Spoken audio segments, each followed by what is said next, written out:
fly ball, a drive to center field. That'll get over the head of Robinson and all the way to the fence. Lorbeck drives the lane, puts it up, right-hand lane, gets it to fall. He'll go to line for one more. Very nice take by Zach Lorbeck. Trying to go around to Engel. He stones him far side. Point blank on Engel again, and he stops him. Shotgun snap, Engel looking left, now looking right. Throw far side, throws a fade up for grabs. Hunter Beechler, far side, pile on. He comes down with it. Touchdown, Bayport Pirates. Line and fall into left field, and that'll go all the way to the fence. Coming in to score will be Hilbert. Feed it in. Matty Ray, right-hand lane and down. Great seal by Ray. Jerks with a nice lob over the top. Skates to the near side circle, looking for some time. One timer to Martin Suna. Knock off the water bottle. It's a one-timer and a goal, and the Pirates, they extend their lead. He takes a swing at it. He'll send that one deep to right, and looks like that one's going to be a walk-off grand slam for Joe Byer. Swinging a fly ball to center field. It's over! And that's it! The Pirates win it! Good evening and welcome out to Nowak Family Field. We make the trip to De Pere for week 3 of the spring football season, as it is the Bayport Pirates and the De Pere Redbirds. Good evening and welcome out. Chris Learman, Mike Frieder with you on a Friday night as we're back to the traditional time slot of the week. And we get set for a couple of 2-0 teams, Mike, and actually 2 teams that are state-ranked in the large division in the WIS Sports rankings. Yeah, Bayport comes in the 3rd-ranked team in the state, while De Pere is ranked 9th in the state of Wisconsin. So typically an FRCC battle, but now with the new, I'd call it the COVID League, these 2 teams play in different leagues, and this is a crossover game. But like you said, both teams come in 2-0 on the season. De Pere with their first 2 victories. They beat Green Bay Southwest 38-0. And then last week they beat Oshkosh West 19-7. And the Pirates, they keep it rolling as they beat Preble 35-0 the opening night. And last week took on Stevens Point where they won 49-20. However, in a game that they were down 14-0 in and then really just came storming back. And so should be a great game, Chris. It's always a huge rivalry between De Pere and Bayport. Both teams that really respect each other. So do our schools. As the principal of Bayport High School, I have the utmost respect for De Pere and the program that they have and the school that they have. So should be a good one. The crowd's pouring in here a little bit. If you can hear in the background, you might hear the band. And so that's outstanding. Welcome edition. Yeah, I had a meeting this week with our new band directors, and our band will be back playing in our next home game too. So awesome. Good to see more of look at what I would say looks a little bit more normal. And so De Pere has 4 people they can bring. Each player can bring 4 people to the game. Bayport has 2, and we're looking across the field here, and beautiful stadium here in De Pere. They put new bleachers in, a new press box, seats over 3,000 people, and new LED lighting, and so should be a good one. Beautiful night out, a little rain earlier, but we're ready to rock and roll here tonight, and really looking forward to it. Tonight's Bayport football broadcast proudly supported by Zesty's Frozen Custard Grill, the finest frozen custard in town. By North Shore Bank, the bank of you. Just J Creative, website and brand development. The Press Times, your local paper and online source for Pirate Athletics. By Orthopedic and Sports Medicine Specialists. By State Farm Agent Mark Winslow. Like a good neighbor, State Farm is there. By Jeff Deacon and Shorewest Realty. By Bell and Health, Titletown Sports Medicine Orthopedics. Gallagher's Pizza, Italian food and Irish spirit. And by members of the NEW Sports Radio Broadcasters Club. Chris and Mike with you tonight, and go to the Bayport game 8 days ago now because they played on Thursday. Mike, Bayport straight up came out flat. Yeah, they stayed on the bus a little bit too long, and Stevens Point really took it to them in the first quarter of that game. Bayport hasn't scored a point in the first quarter in either of their games, which is very unique for a Pirate team, but they are high-powered, and you'll see Matt Grzybowski had touched the ball a lot. He had 26 carries last week for 156 yards, and then returned a kick in the second half. They kind of broke the back of the Panthers a little bit last week, and then he also had Nate Forstick had 2 receptions, Sam Berry had 2 receptions, Caden Myers with a pick. Montgomery brothers, you hear them a lot, number 2 and number 3 inside with a sack, and Eli Frank, 9 for 16, 144 yards, so really efficient. So should be a great game here tonight, and we're approaching about 9 minutes from kickoff, and really looking forward to this game. And tonight we're going to look at our starters for the Pirates, and we're going to take a look at the offensive line. Yeah, today's starting line is presented by Zesty's Frozen Custard Grill. Zesty's served up a full food and frozen custard menu across from Bayport High School at 2639 Lineville Road. And today's flavor of the day is 7 C's and Chunky Calico Cream. Stop in on your Saturday before regional volleyball. You can pick up Amaretto Cherries. Zesty's also located not far from here on Riverside Drive at De Pere. Zesty's Frozen Custard and Grill, the finest frozen custard and grill. And Mike, we are, the O-line. The O-line, and listen to some of how big some of these boys are on the Bayport offensive line. You got Ethan Welch. He's at center. He's a senior. He's 6'1", 260. Then you have Dalen Danforth. He's a senior. He's 6'3", 300 pounds. Then you have Jake Buckner. He's 6'2", 260. Then you have Josh McDonald, another junior, 6'1", 250. Then you have Calvin Muraski. He's a senior. He's 6'9", 290. So across the front line for the Pirates, you get 260, 300, 290, 260, and 250. So there's some large boys up front, and that is the bread and butter of the Bayport program, offensive line-wise. It always has been. They don't get enough credit, Chris. But we'll kind of highlight them tonight as we give you this broadcast. We'll look elsewhere around the conference tonight as Manitowoc was losing. That's an early game, actually. They Oshkosh, University of Wisconsin at Oshkosh is actually multiple times this year. They host Oshkosh and then Oshkosh. So North and West play at the same venue. So Manitowoc at Oshkosh, and that started at 5:15, and then the second game to follow. So that is Manitowoc's at West, and then later will be South at North. Fond du Lac's at Stevens Point tonight. That'll be an interesting game just to kind of see the score in that game as Fond du Lac's in the division with the Pirates. We play them week 5, and so it'll be interesting to keep a look at that game tonight. Nina at Green Bay Preble, the team that Bayport played in week 1 against a team that we will be at Nina next week.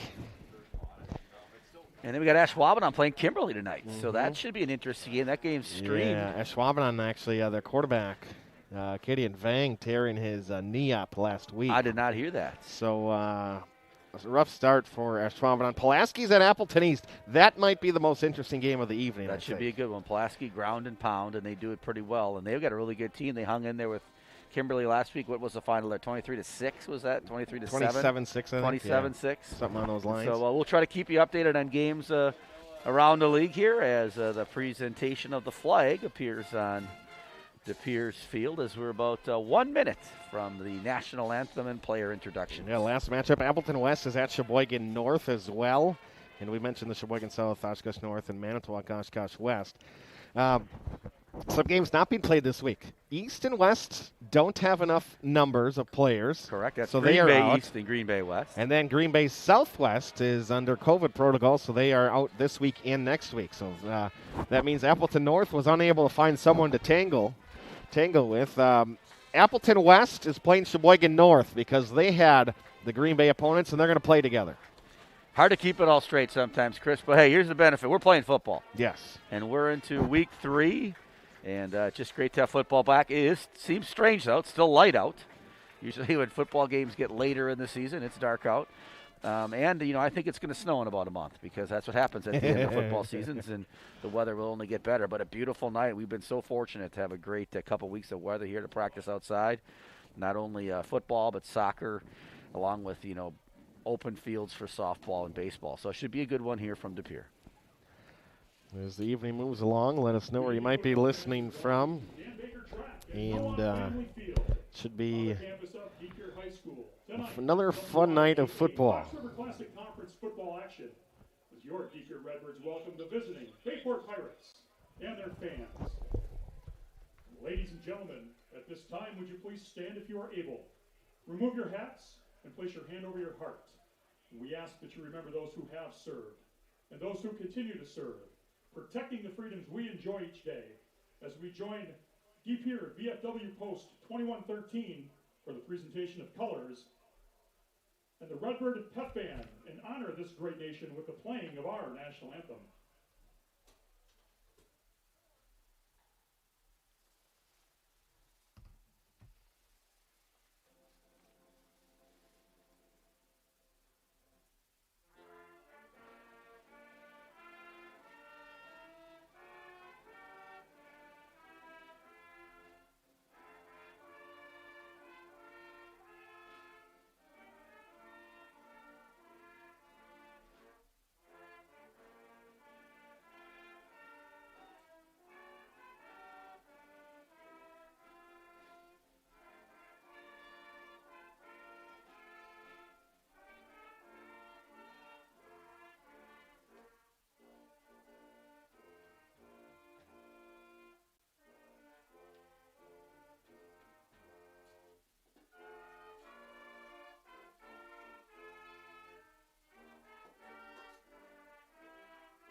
Under the direction of Evan Marlowe, they are the Redbirds Cup Band.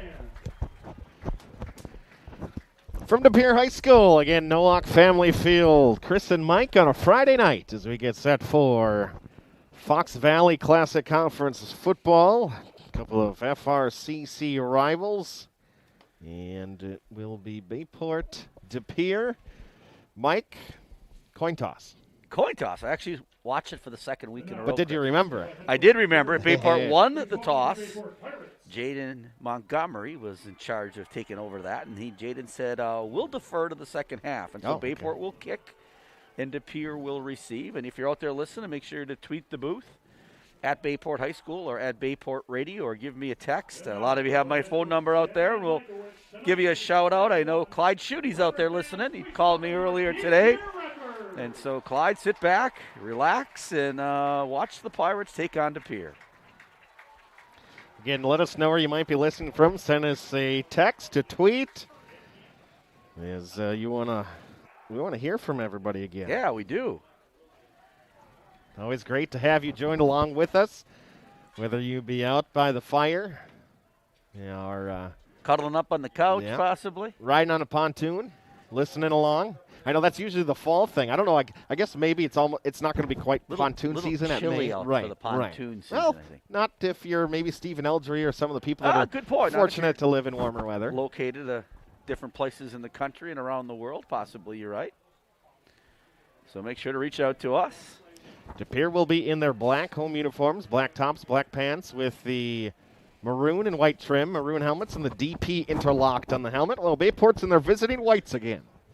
White tops, white pants with the navy numbers and the navy helmets. Let's see if we can have everything all set to go. Using our huddle camera tonight if you're watching, and so camera posted above the stadium here at De Pere, much like Bayport has. It will follow the game automatically. That's the hope. So, let's hope it follows it automatically, but it'll follow where most of the players are, and we've had a chance to play around with it a little bit and watch it, so it should work well for us tonight. Yep, we're going to try our best to there is no user error on our end this week. Nate Rickle listening in already from his kitchen. All right. His son Thomas making dinner tonight. Ooh, yeah, mac and cheese? Not sure what Thomas is making out there, but I'm sure he's got his room clean, homework done, and ready to watch some football. Ball teed up, and for Bayport it will be Cole Deppler. They run up in the kick from the left hash, sends it to the near side, and it will be plucked out of the air for the Redbirds by Kobe Cullen. And Kobe Cullen will return across the 25, near the 28.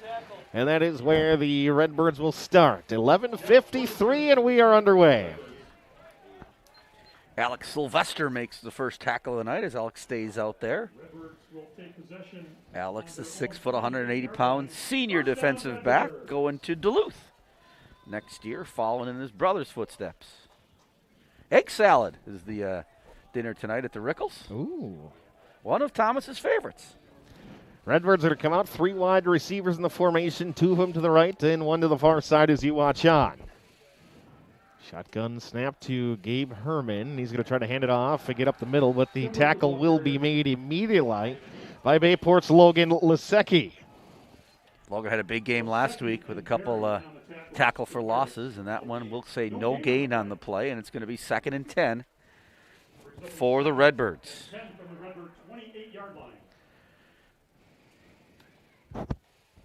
We're able to get Brian Schaefer out there in Naples, Florida. Nice. Brian probably playing a little golf down there, I'm sure. Brian could swing it a little bit. I can swing it too, just more often than you. Correct. 3 wide receivers. Herman's back to pass. He's going to step up, looking deep down the far sideline. He's got Maddox. Shinner's over everybody. He's got it inside the 30. Far sideline 20, 15, 10 to the end zone. Touchdown, De Pere Redbirds. There is a flag on the field. We'll see if it is excessive celebration, taunting type thing. But that is a Redbird touchdown. It's going to be an excessive celebration penalty, which will be 15 yards. I think it's on the extra point, but right away, De Pere goes up top, and much like the Stevens Point game, the Pirates are down 6-0 early on in the first quarter. 72 yards at Shinner's from Herman. That's a basketball connection. And important to know, we have Mr. Brian Winchester, head coach of the De Pere Redbirds on with us at half. And currently he's running the clock. Oh, you know what? We can't. That won't be on video because he's in the huddle cam. That's all right. Okay. So that penalty will be assessed on the kickoff. And so you'll see 15 yards from the kickoff, and they'll kick from the 25, and now the extra point. So the extra point to be tried by Christopher Silke. And the extra point is successful. And we will await another flag.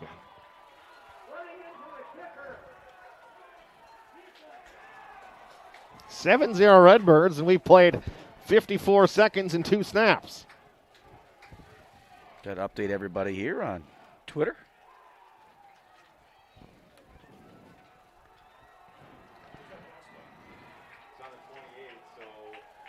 So they're jacked up and ready to go here at De Pere. And hey, Tom Hubin's back, listening from Schwabenand. Tom's back in town? It sounds that way. Outstanding. A few miles down the road. The Kennedy family along for the ride. Carrie Wood. We'll get to you, everybody out there.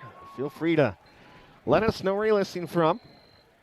Video is a little bit behind our call tonight, according to some of our listeners. That happens sometimes. Oh, that's because Huddle. the video simply didn't follow. That was, it's within about 0.8 seconds. We are slightly ahead, but the video itself is because the camera just... correct. I think when you get those long plays, that can happen. Correct. Obviously. That will happen on every long play.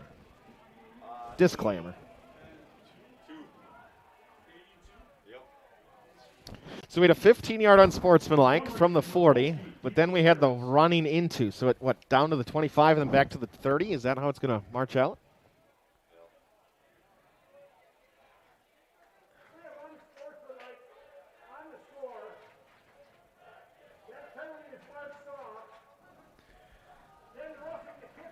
Running into, not roughing, sir.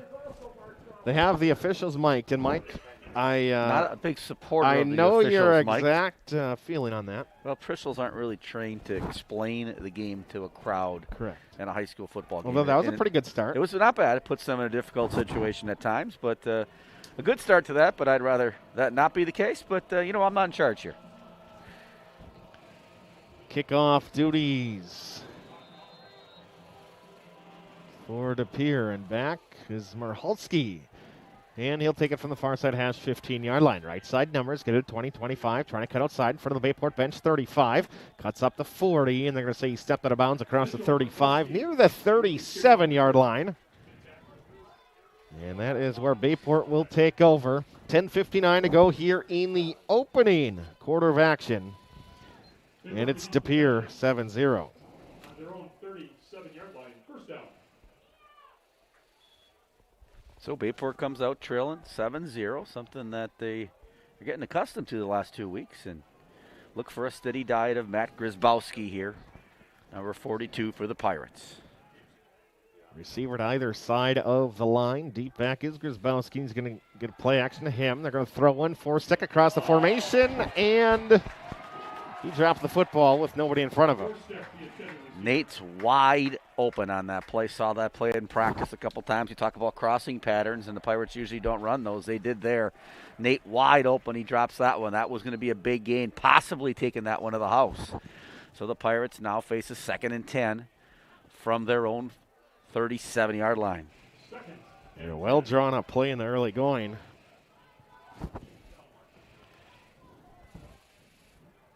Three receivers in the formation. Bayport doesn't often go with that.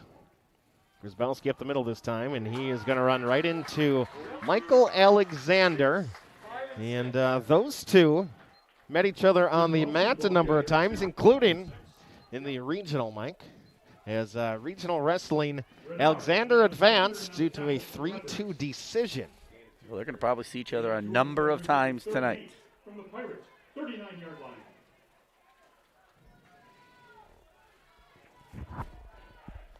So big third down play early on this game for the Pirates as De Pere's trying to stop Bayport to a 3-and-out. After After a gain of 2, it's 3rd and 8. 2 receivers to tighten the fullback to the right side, and Coach Westerman wants to talk things over. Great start for the Redbirds, and the Pirates are going to have to use a TO. Coach Westerman didn't like that formation and didn't appear to be upset about it, just simply called timeout and said, hey, let's gather up here and let's run a good play. Coach Westerman quickly off the field, despite the fact that there's a lot of time left in this timeout. So the energy obviously on the De Pere sideline as they go up quickly 7-0 in this football game.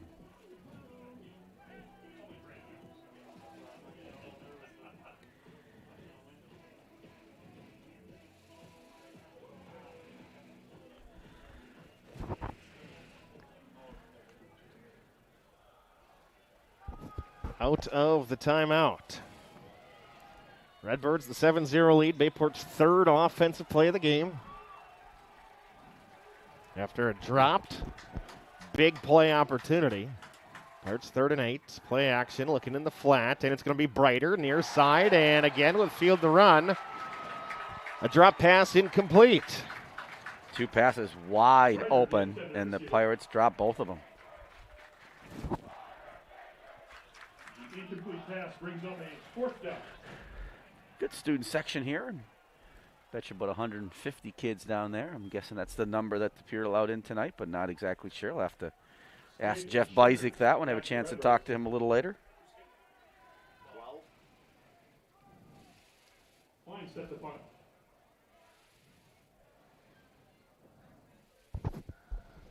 Jericho Klein for punt formation. Shinner's in Spaeth back, and Bennett, the up back, is not going to get to it as it goes off the side of the foot of Klein. And we will have great field position, 45-yard line.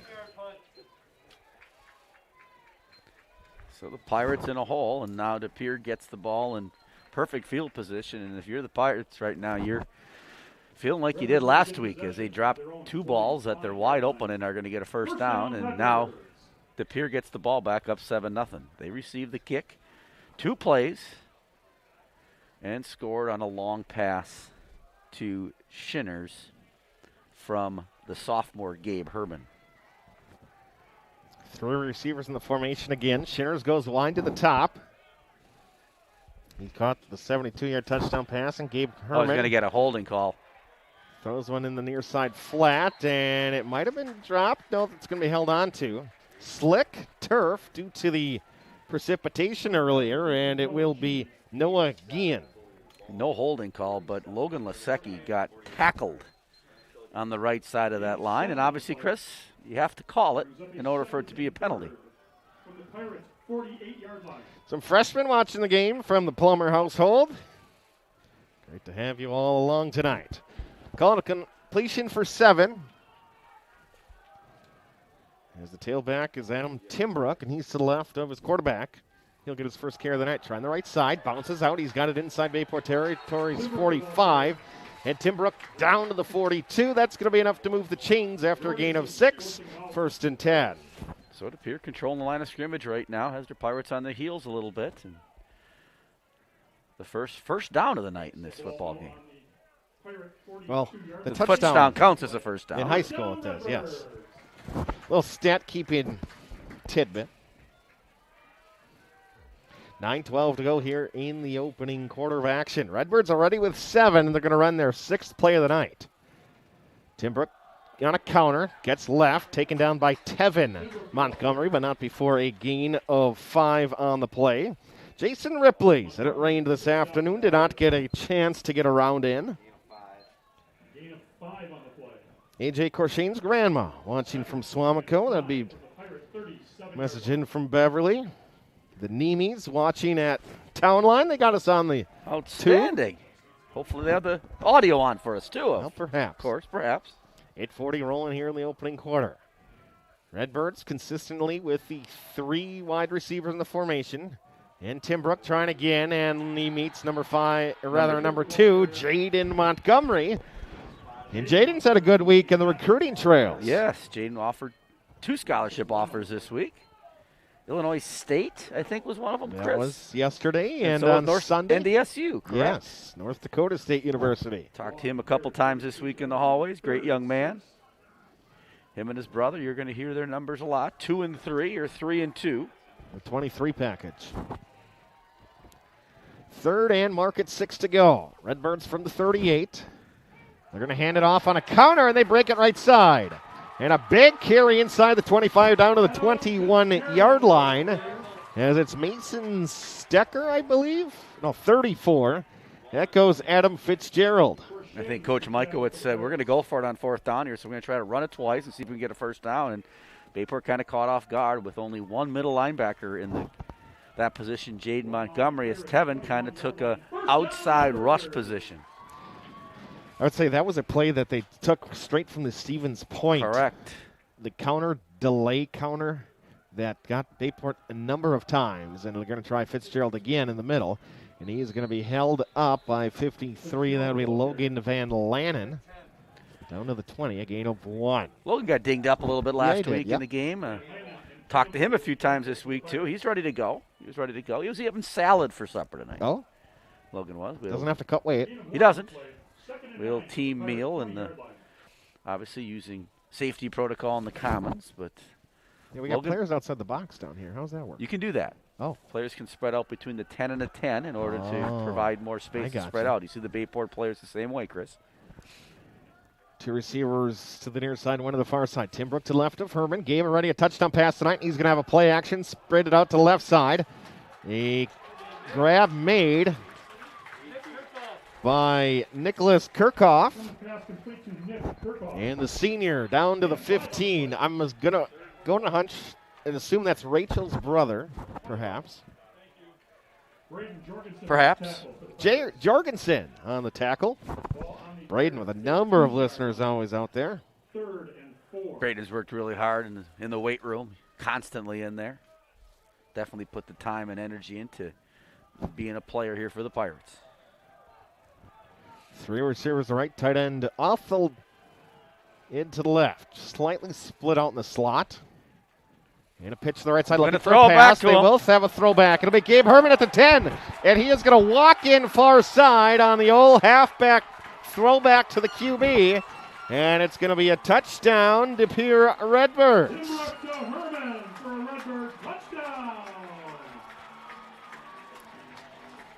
Well, we had seen Tim Brook with a pass attempt this year. And as soon as the pitch went out wide, you almost had the assumption right away. So for the second week in a row, the Pirates look to go down 14-0 to start the game. Not recommended. And this extra point is successful. The extra point is good. Your Redbirds 14, the Pirates 0. On a drive that takes 3 minutes and 57 seconds. 55-yard march for the Redbirds. It's 14-0 in a blank. A lot of time left in this one, Chris, obviously.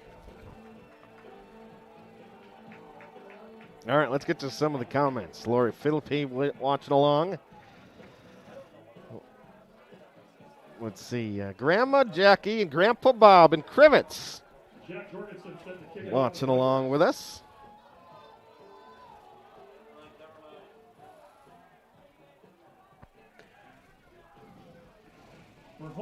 AC is on in Tarpon Springs, Florida. Steve's on out there. Stephen Eldry. Yep, just got off of their ride on the carts, they said. Very nice. 14-0 start for Stevens Point last week. And all of a sudden, it feels like I'm back in Point, except in a much nicer press box here in De Pere. Beautiful. Almost treated like royalty. Although the rain helped us out with that. It did.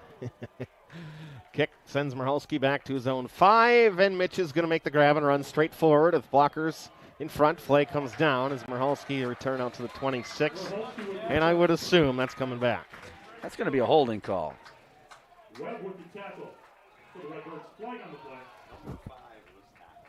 Now it's interesting for Bayport too.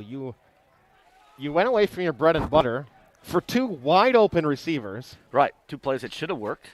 And now you're just going to have to go back to your bread and butter. Well, we'll see if that's the case. Coach Westerman, you know, like he has said a number of times, he'll make adjustments throughout the course of the game. And I think you get back to what works, and that's Matt Grzybowski. But Matt had 1 carry in that first drive. Bayport's only ran 3 plays and a punt, and so it's very similar to what we saw at Point. Holding on the return, so Bayport's going to be backed up with 5:54 to go in the opening quarter of action. 1st and 10 from their own 16-yard line. Ball on the Pirates' 16-yard line. First down. I thought it was from the spot of the foul, but apparently it's not. Unless should have been from the spot of the foul. Receiver left and right, and Bayport's going to give it to Grzybowski. His first carry off the right side this time. And he is going to be stoned at the line of scrimmage and no further as Alexander meets him in the hole. Caleb Bernard in on the stop for the Redbirds. So 2nd and 10, no gain on that play. Did you tweet the second touchdown? I did. Very quickly.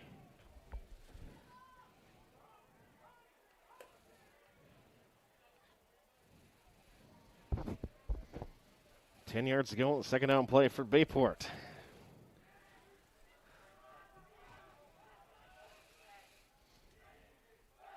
Shift to the line, 3 down linemen for to Pere. Bayport the left side with Stanforth pulling. And Grzybowski gets out wide across the 25, 30, and flag flies in as they might get flag for face mask because the fingertips might have been underneath the helmet. It's definitely going to be a face mask penalty. And after Grzybowski rips it off for 15 yards. Coach Michaelwitz not happy with that call as he thought he grabbed him by the jersey, but it doesn't really matter if he's happy or not. So it'll be 15 more for the Pirates as they get their first down of the night. James Radish listening in. James wants to know what happened. How did we get down 14-0? Well, they scored twice. Yes. Right.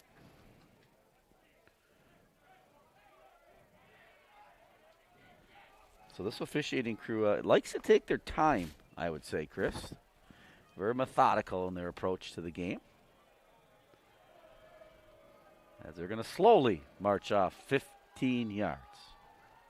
You got a hot date tonight or what? No, not at all. Going nowhere tonight. 45-yard line left side hash, Bayport. 5:04 left here, first quarter.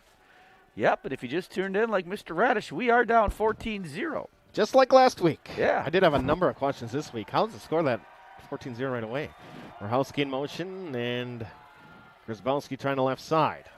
Up to the 49-yard line. So Bayport looks to get back to what works for them, which is kind of ground and pound, as with Matt Grzybowski. Sam Berry running in the play here. Give that play to Eli Frank, number 1, the senior. 2nd and 6 yards to go. Well, Bayport's got the wide side with Michalski off the line, and he's going to go in motion. And that's what they're going to do. Jet sweep pass, and he gets by first guy. Trying to get downhill inside of Redbird territory, down to the 46. Able to get inside the free Jack Jorgensen, 6'2" defensive back, another Winchester. Player. Yep, another Winchester player. As we play in the first quarter, 4 minutes to go in the first. Owen Slack watching it from Green Bay tonight. Mark and Tammy Sellison from Swamico. Great to have you guys along. 3rd and 1. A yard to go for the Bayport offense.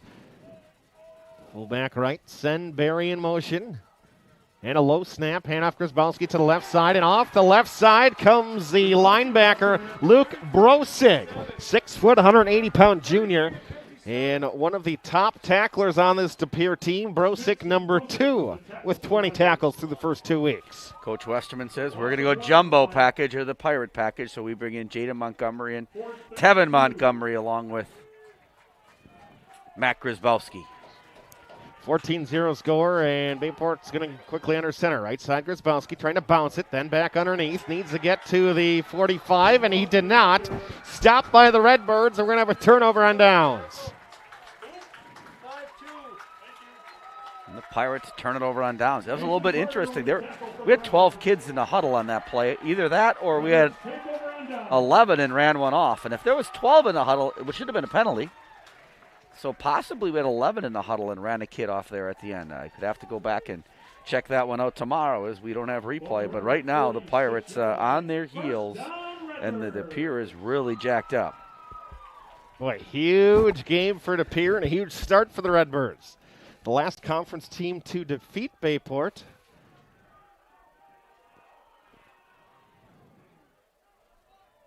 Two receivers left. Spaeth is in the slot and off the line. Talked to his mom yesterday, actually. Yeah, I'd see his mom all the time. Tim School Brook nurse. met in the hill, downhill after a yard. Yep, and talked to her a little bit with the COVID shot and everything. His mom is Bayport's school nurse. Yeah. Has done an outstanding job with all of the health-related issues in our building. In my 25 years, I've never talked to the school nurse that many times, but quite frequently, numerous times during the day. 47-yard line to Pere, approaching the midfield marker. Started at the 46, 2:20, clock moving here in the opening quarter of action.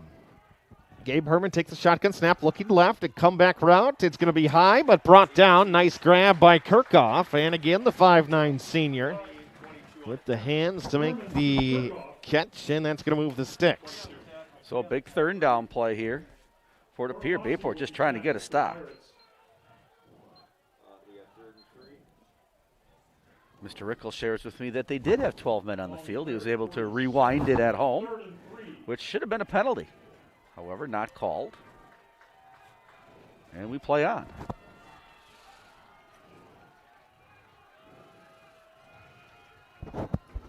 Three yards to go to the sticks. Play action, throw it to left side, and Bennett Spaeth's got room in front. Gets around one inside the 40. And a tackle is going to be made by Tevin Montgomery, but not before the sticks are moved inside the 40. 1st and 10. Redbirds, 38-yard line. So the Pere doing pretty much anything they want right now, as they have just dominated this game in the first quarter. Ball on the Pirate 38-yard line. First down, Redbirds.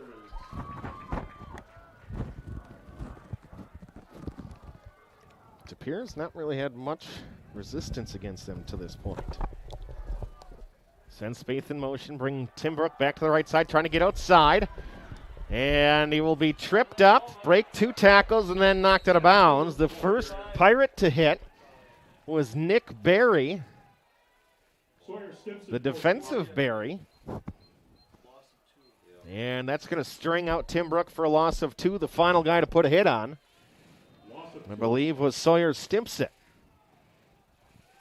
So 2nd and 12 now for the Pere, as we're under a minute here in the first quarter. It appears the Pirates won't score for the 3rd consecutive game in the first quarter. They outscored their opponents by over 200 in the first quarter in 2019. Tim Brook to the left of Herman. And Herman's going to pull it for the first time. Up the left hash. And he is going to be down to the 30. 3rd and 2 upcoming. They'll have to run one more play before the quarter comes to a close.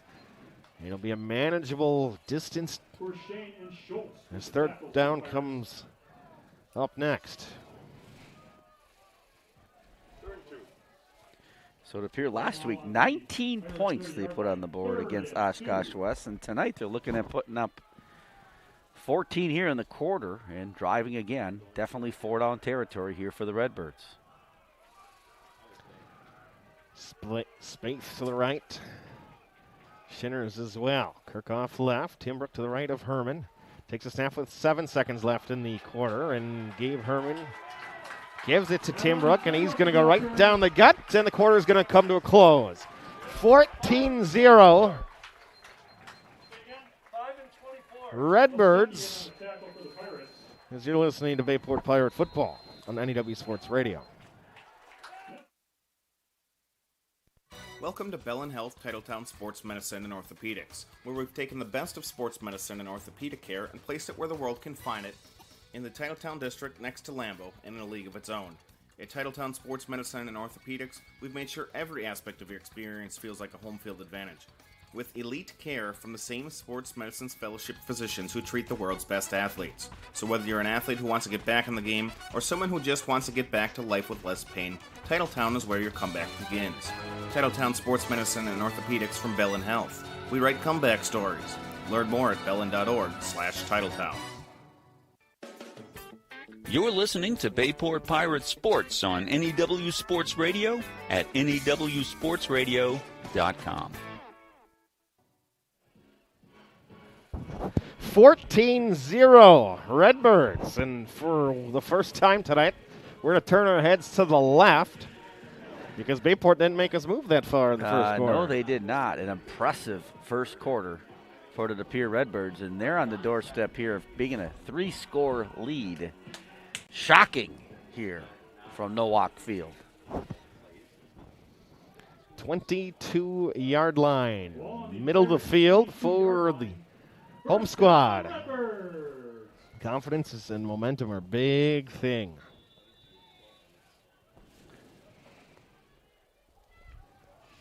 Two receivers to the top of your screen. One to the left as Herman brings the team to the line. Spaeth comes in motion. He's going to settle on the left side as Herman looking wide open. Wheel route. They get it up to Spaeth, and I think they thought Bennett was going to maybe be about 7'12". That'd be 8 feet. I know. But I know what you meant, Chris. Meant that he needed to be very tall to catch that ball.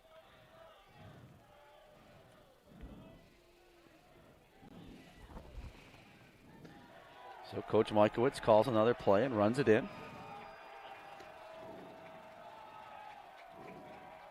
Second and 10.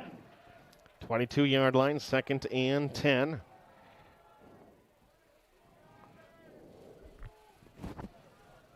Three receivers left this time. Timbrook trying to the right side. Sidesteps a defender. Bounces again. Adam Timbrook, impressive. And Mike, even more impressive. Look at last year's matchup. Bayport, now of course their defense was unreal. Bayport held De Pere to negative rushing on the night. They were to 46 yards. They had 6 sacks defensively. Well, right now the table has turned, I would say. Very confident Redbird group right now. 3rd and a yard as they come to the line. Herman to try Timbrook again, and this time the middle push is going to be there for Bayport. That's going to swarm things under. Now big 4th down plays. I'm sure they're going to go for it. Nope. Here comes the field goal unit. Wow, they're going to kick a field goal. Selke, who was kick-offs last week, not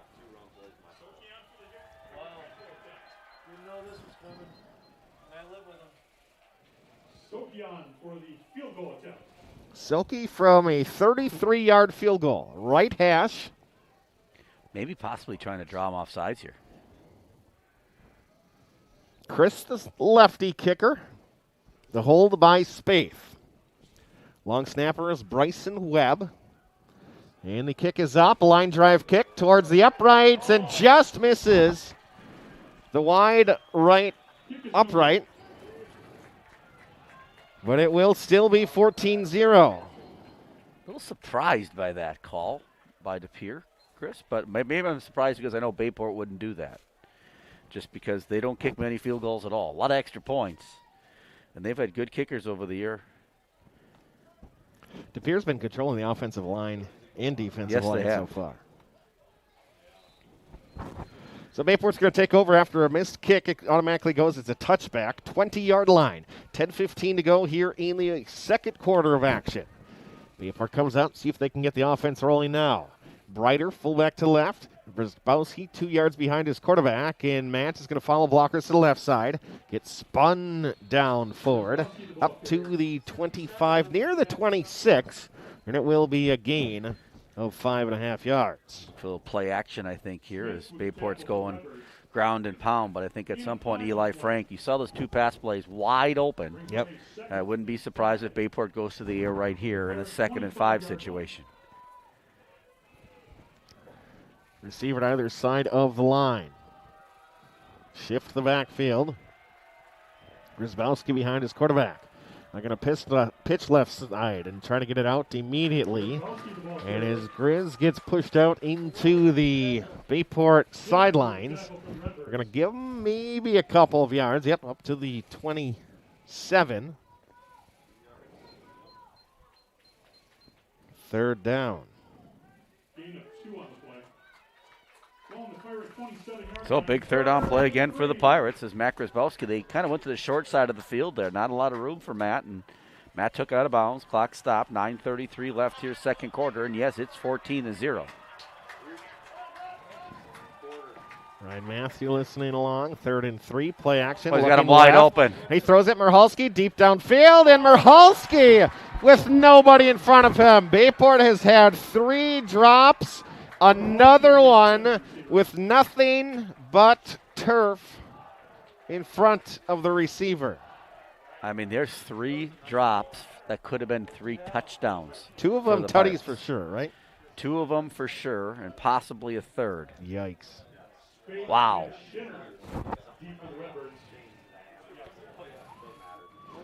Volleyball tomorrow, as they asked. Grace with the message in. We will have audio only tomorrow for volleyball because the postseason, it's on the road. We are at Pulaski. So audio only. We will have the broadcast from Pulaski Community High School. You and Dennis Gladwell, Chris? It is going to be myself and Joey Vanadana. As Klein is going to get off a kick. That's going to take a hop. Maddox Shinners from the 42.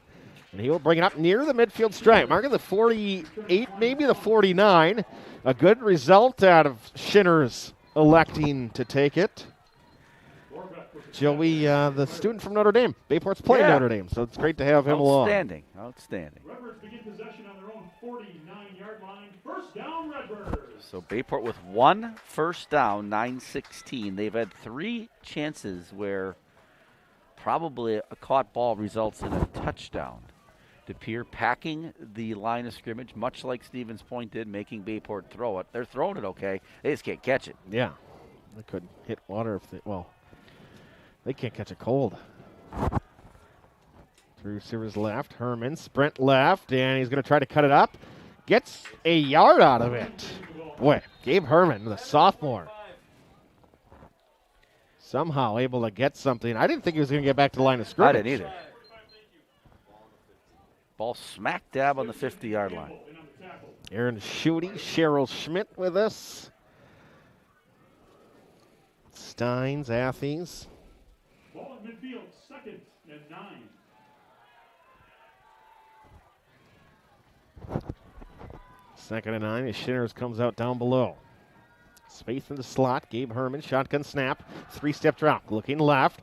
Now he's going to try to pull it down. Breaks away from one into Bayport territory. Gabe Herman. Effort out of number 1. Down to the 39-yard line. Gabe Herman having a day. He threw a touchdown. He caught a touchdown.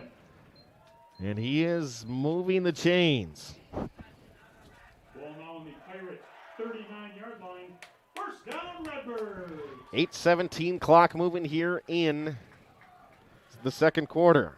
DePere got the football to start this game, so in the 2nd half, Bayport will get possession of the football. But right now, Bayport needs to stop and a score here before half. Redbirds trying to add on to what's a 14-0 lead. Actually missed a field goal and attempt to put it up 17-0. Tim Brook trying the right side, and he'll be taken down, and it will be Vaughn Campbell. Back to the wrestling roots for the 2 teams. Campbell for a gain of 0. Vaughn's a big man, 6'4", 235, a sophomore. No, I'm sorry. No gain on the play brings up a 2nd. Yeah, I'm right on that, Vaughn. He's had a nice year for the Pirates.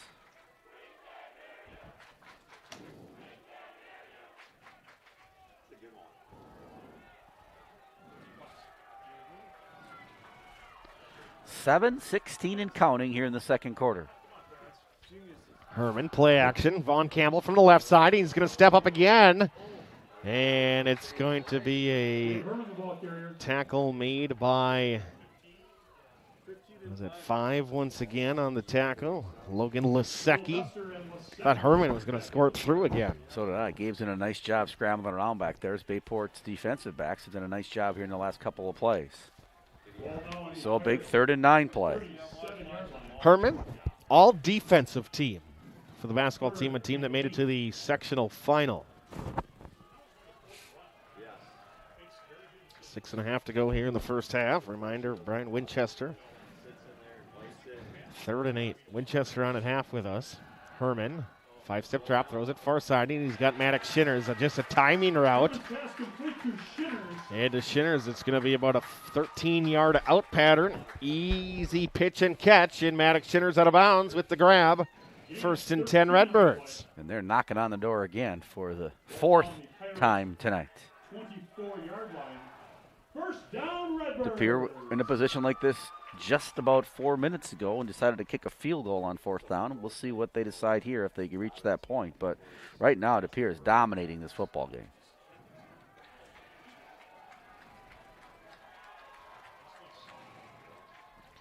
Three receivers left side.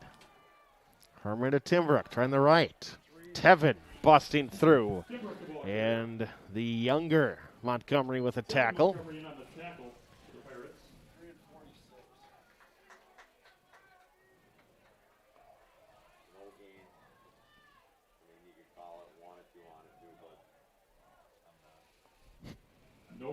Halfway through the second.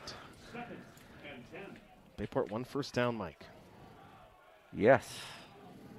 Haven't said that very often. 3 receivers left. Bayport plays well off coverage. As Herman takes a snap, play action. Fake to Timbrook, roll it right. And can he get past one guy? He's going to be driven down by Montgomery after he's held up by Sawyer Stimson. Sawyer's had 2 solid games for the Pirates and made a nice play there. And now we've got 3rd and 8 for the Redbirds. 3rd and 8 from the Pirate 22-yard line.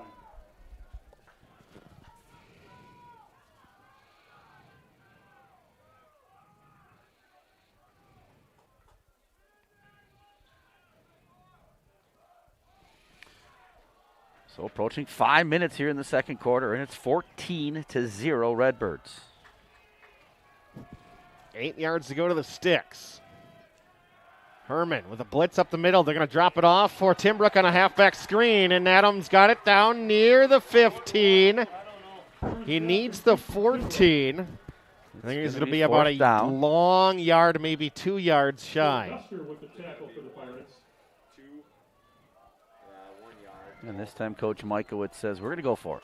Boy, they have used exactly what Bayport struggled with against Stevens Point. They have.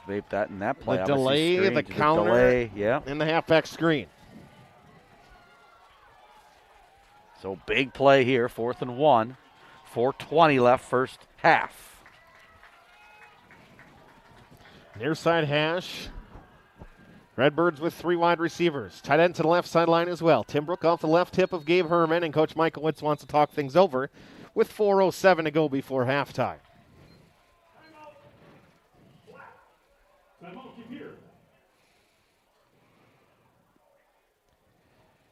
And let us know where you might be listening from. We'll have trivia come the third quarter. Owen Miller watching from Platteville. There's a kicking alum. Another guess. Was Owen followed by Austin Heim? Yep. Brad out there. Ryan watching along.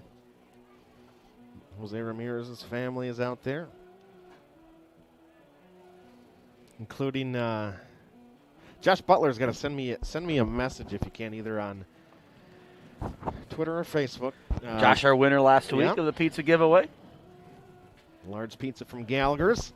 Kimberly leads Schwaben 28-0. Come watch the video stream of the Bayport Pirates football at the Swamico location of Gallagher's Pizza. Enjoy your in-house drink specials and half-off appetizers during the game. Look forward to seeing you after the game.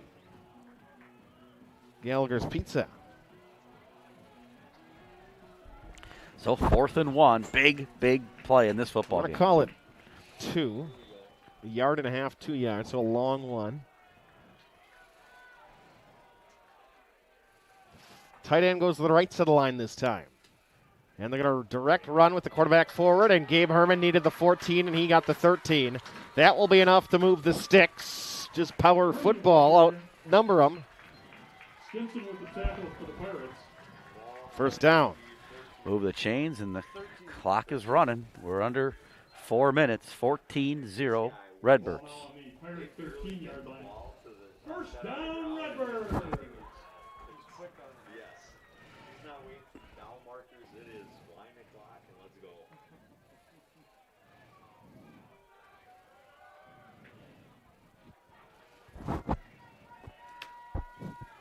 Three wide again. That's what it's been all night for De Pere.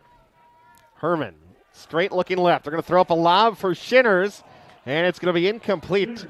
Almost a near little push off. What a great defensive play made by Jonathan Say. Yeah, Shinners is battling there. One of the things the Bayport coaches talked about is just the height advantage for De Pere in regards to the wide receivers. Stay on the coverage for the Pirates. That was recognized on that play, but Say makes a nice play. Caden Myers is our tallest defensive back. They list Caden at 6'2". That's probably a stretch for Caden, but that's what they list him in the program. Again, Shinners, they're going to go up top against Say again, and Herman's going to lob it into the corner. Did he get a foot down? Incomplete. No, Maddox Shinners never got his cleat inside the painted area of the end zone. Referee looked at it for a while. There was a little hesitation on his part, but makes the call and says out of bounds. No replay in high school football. And you're probably watching at home on our camera. You probably might not have caught that one. I'm not sure. We're using the huddle camera tonight. Third down.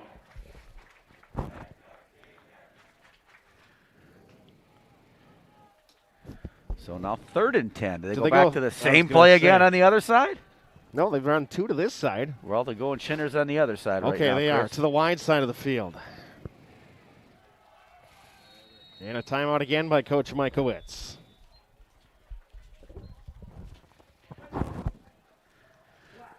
So time of possession, I don't know if we'll have that stat at halftime, but right now it's a lot to a little. Well, if I kept this properly, which sometimes I do. Aurora Baycare offers comprehensive sports medicine services like orthopedics, physical therapy, and performance sports training, all under one roof and designed to get you beyond your best. To learn more, go to aurorabaycare.com/sportsmedicine. Bayport does not often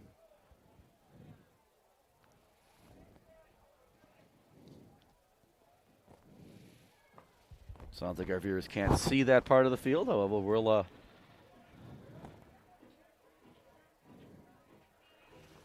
make sure to try to tell you at least what's going on as you're listening out there. Hendricks family watching along. Nick and Andrew Sellison watch the game with us, and lots of game left. Rickle said, yep, just like in hoops. The huddle camera is awesome. Nobody has to man it, but It's not perfect. No. However, we're not perfect when we do the camera Well, either. I shouldn't say. we're not perfect. Sometimes we forget that we have a camera. Right. So At the end of the last game, we were watching midfield and the throws, and there were 3 plays downfield. Herman, play action in the backfield, breaks away from 1, away from 2, not going to get away from Stimson in the backfield. And a sack for Bayport, their first sack of the evening. 3:07 left before halftime, and it's going to be 4th down. And is De Pere going to try to kick again? Stimson with another tackle for loss. Doesn't appear they're going to, so you look to probably go up top here, like Well, they've tried a number of times. 6'3" Maddox Shinners, right?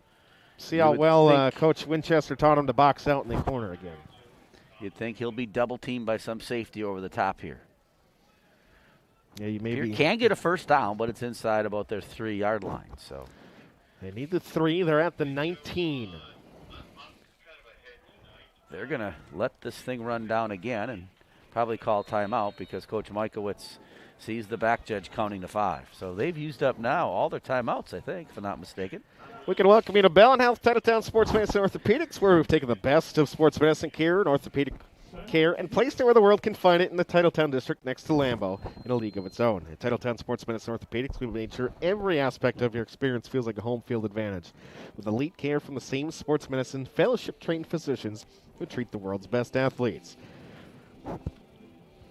Whether you're an athlete who wants to get back to the game or someone who just wants to get back to life with less pain, Titletown is where your comeback begins. Titletown Sports Medicine Orthopedics from Bell & Health. We write comeback stories. Learn more at bellin.org/Titletown. Eric is out there, and Tyler's back, both on the sidelines for us across the way. Tyler down in Florida for a while. Yeah. So De Pere's now switched position people about 3 times in this huddle. So Coach Mikowitz trying to make up his mind what play he's going to call. We saw the throwback pass earlier. We have the defensive backs coach up in the booth next to us in the coach's box. That's Schluter. So see what he's relaying down. It is Shinner's near side with Say, and it does not appear there might be safety help. But are they going to sneak a guy over here? Nope. They're not aligned defensively very well. They're not lined up at all well defensively. Herman's looking to throw back, and they're going to throw a post to Shinner's. He's got it and he in and out of it. his hands. Post pattern was open. Wow. Jonathan Say with the coverage for the Pirates. Just like that. Looked like the Pirates are struggling catching the football, and Shinners drops that one, or that's 21-0. And you said it, Chris. Bayport looked confused as they wanted to have double coverage on Shinners, but then they got out of that, and he was wide open crossing the field, and he just dropped it. Bayport's going to take over with 2:19 from their own 19. Bayport has had receivers wide open. I think they'll probably choose to throw it here. Eli Frank, the Bayport quarterback. He has not completed a pass then, has he? Drop. Oh, I suppose the jet sweep little shovel, right? As Frank up to the 24 as he dives ahead. Mark Hewson out there with us. Mark from Bellin? He's working in his office while listening along with us. Outstanding, Mark. Alexander with the tackle for the Redbirds.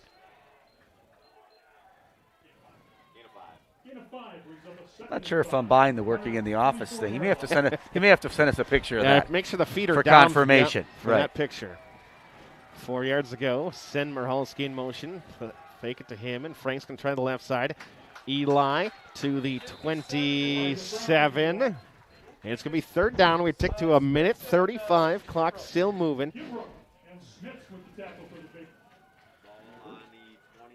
So Bayport chooses to go Frank here, now 3rd and 1. 27, I think they mark it. Pirates have 2 timeouts left in this half. 1:20 left in the half. Pirates been shut out so far.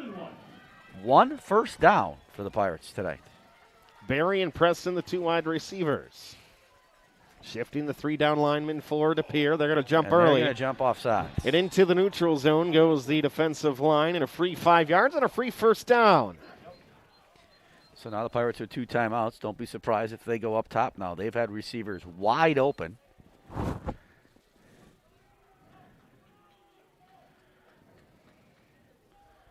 Pirates like nothing but bust a big one here and score before half and then get the ball back in the second half. A little 2-for-1 action. Beautiful night here in De Pere. Turned out to be great. Raining like crazy when we got here. Much needed, Mike. It is, especially for the turf. Yes. It's greened the turf up tremendously. I am aware. Did you tell Mr. Vizek that he's got great green turf today? He does. He cut it today and lined it, he said. Oh, okay. So fresh set of downs, 33-yard line, and Frank with a 5-step drop. Pump fake, looking left. Now he's going to throw a wheel route to Merhalski, and he's got it on the far sideline in front of a safety and over the covering defensive back, and Merhalski, a grab, pulls that one in. Well, of all the plays that they're going to complete, that's the most difficult one of the night, the most difficult catch of the night. Mitch makes the catch, and so now the Pirates, 35-yard line with a chance to maybe get on the scoreboard here. They still have 2 timeouts left, 56.5 seconds left, but what a throw by Eli Frank. Ball now on the Redbirds 35-yard line, first down Pirates. Pirates all the way down to the 35. Furthest they've been downfield tonight. Barry to the near side. Up top goes Warholski. Frank, play action. Looking deep, and they're going to throw one deep. They got Samberry in the end zone. He's going to make the grab near side. Touchdown, Bayport Pirates. Samberry just makes big plays, and that one he just kind of boxed the player out, slowed down, and kept him on his back, and the Pirates strike quickly. And DePere goes from going up possibly 21-0 in this game to now maybe a 14-7 game going into halftime. Huge play to get it to Samberry.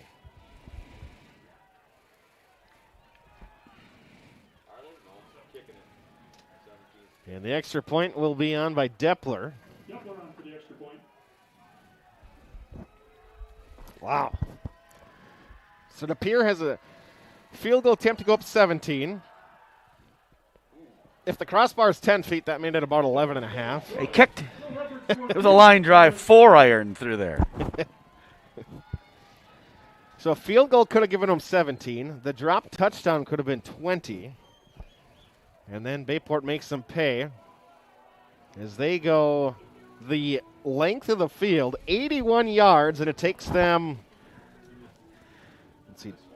minute 31. Well, I'd have to say, I mean, from a passing the football standpoint, Bayport's had guys wide open, and all of a sudden now he makes some plays on two balls that guys really weren't wide open. But a great catch and throw from Frank to Maholski set that one up. And then Sam Bear did a great job using his body to kind of control the defender, kept him on his back, and made a big catch in the end zone. It's 14-7 now, and the Pirates will get the football coming out here in the second half. Still 48.7 seconds left. DePere, no timeouts left, though, as Coach Michaelwitz used a number of them on that last drive. Scott Vinci watching along with us. Awesome. Scott's listening in. Yep, he's watching. Do his homework. He doesn't even have to come to the games now. Exactly. For the meeting, right? You can just write an article from right there. 14-7. Much needed. It's confirmed. Mark Hewson is in his office. You sent the picture. No, did you look at the timestamp on that one? Yeah, it appears to be from a month ago, however.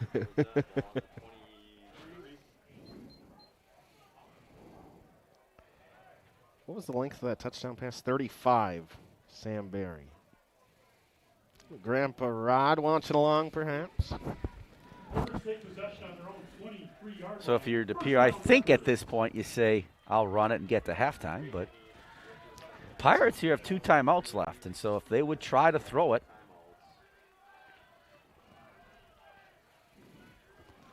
They have a receiver wide, Kirchhoff wide to the near side. Trying to clear the box for Timbrook, who's going to be driven back to the 23.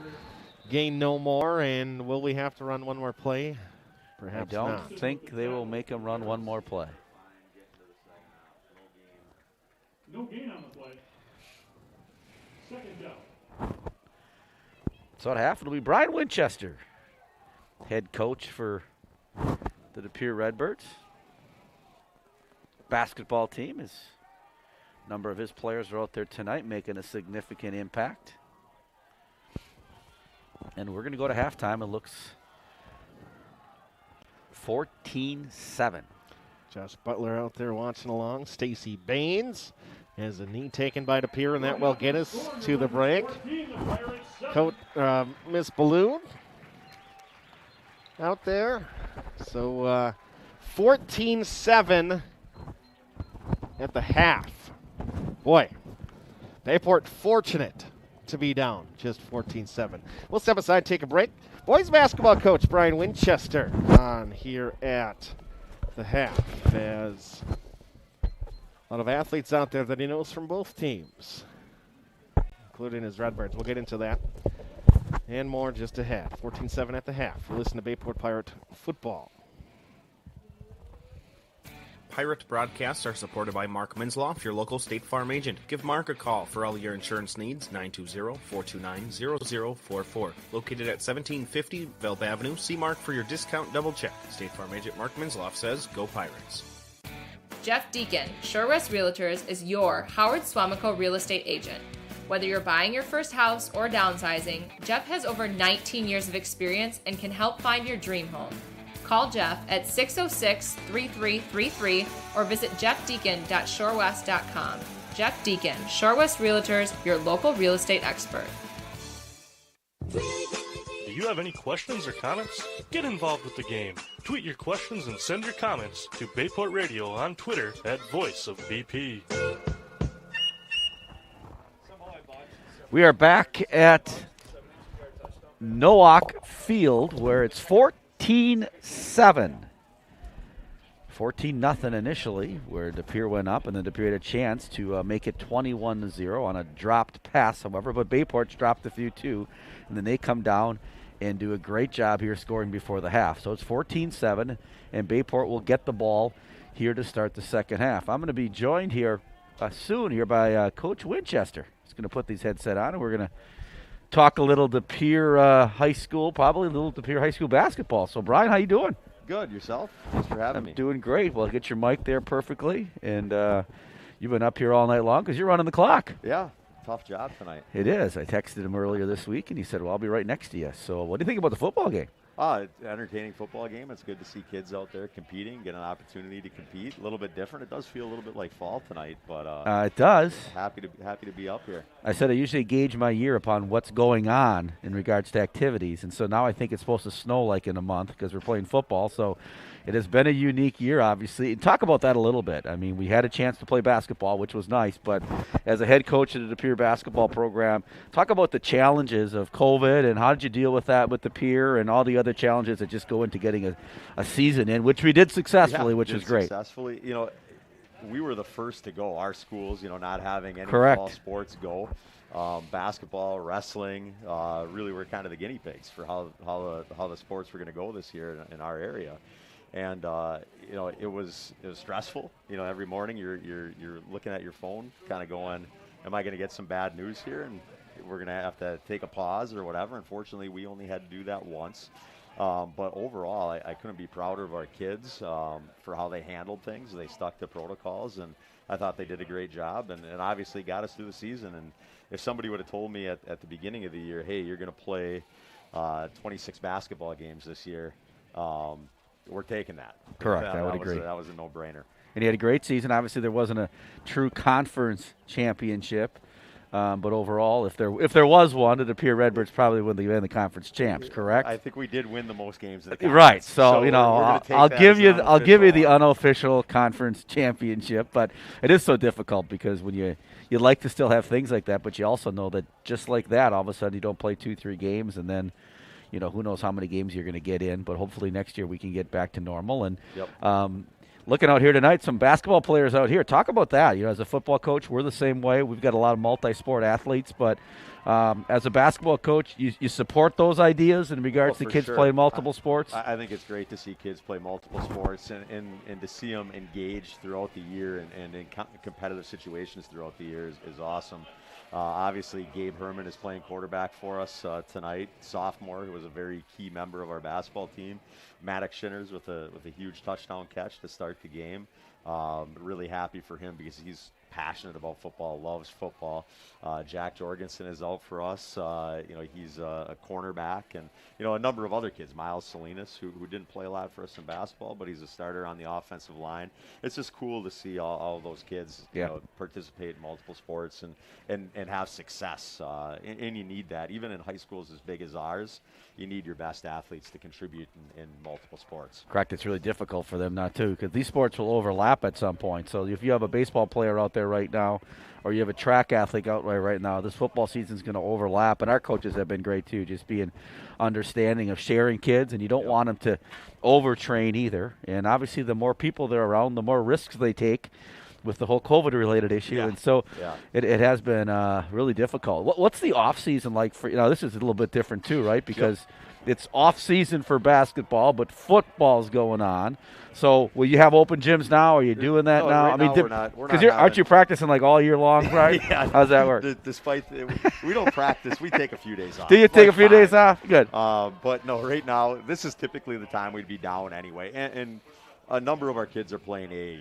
Johnny Kinzinger is off playing AAU right now, and a few of our other guys are playing. There's as you know, the NY2LA events. There's a big one in Indianapolis this weekend. So a number of our guys are down there competing, and so the guys that aren't playing football or a alternate fall sport right now, they're doing that. So there's no need to have open gyms and wouldn't have them anyway, just with risking quarantines and all that stuff they have to navigate right now. So what will your summer look like? Hopefully close to normal. Right. I think there's still some question marks in terms of, what will summer leagues look like, how many people are going to be in the gym, players only, whatever. But I know we're preparing for that. I'm assuming the Schwabenot Summer League. I know it's Coach Tomaszek has communicated the details of that, the Summer League over at Bayport with Coach Rickel. And, we're hoping to play in those things, and hopefully they're as close to normal as possible. And that'll be kind of it's a little bit different this year where the kids are going to come from football. Some of them will play baseball or run track or whatever it may be. But then we'll be in our summer basketball season, if you want to call it that, with summer leagues and some tournaments and skill development and weight room. And then the kids are going right back into football. So it's kind of it'll be a nice break for the kids who play football to have something in between, really two pretty quick turnaround football seasons, the kids that won't be seniors. Yeah, we were talking about that in the press box earlier, that there'll be 2 football seasons before the next basketball season. And so hopefully we don't need to talk that way in the future. We get back into rhythm of football being in the fall and basketball in the winter, and obviously the other sports in the spring. And so it has definitely been a challenge. I've had a chance to talk to Nick Joseph, the principal at the Pier, throughout this whole process. And like always, as the principal of Bayport, a lot of respect for Nick and your program and the things that you do. I think it's a really healthy rivalry we have between the Pier and Bayport. We'll cheer against each other when we compete against each other.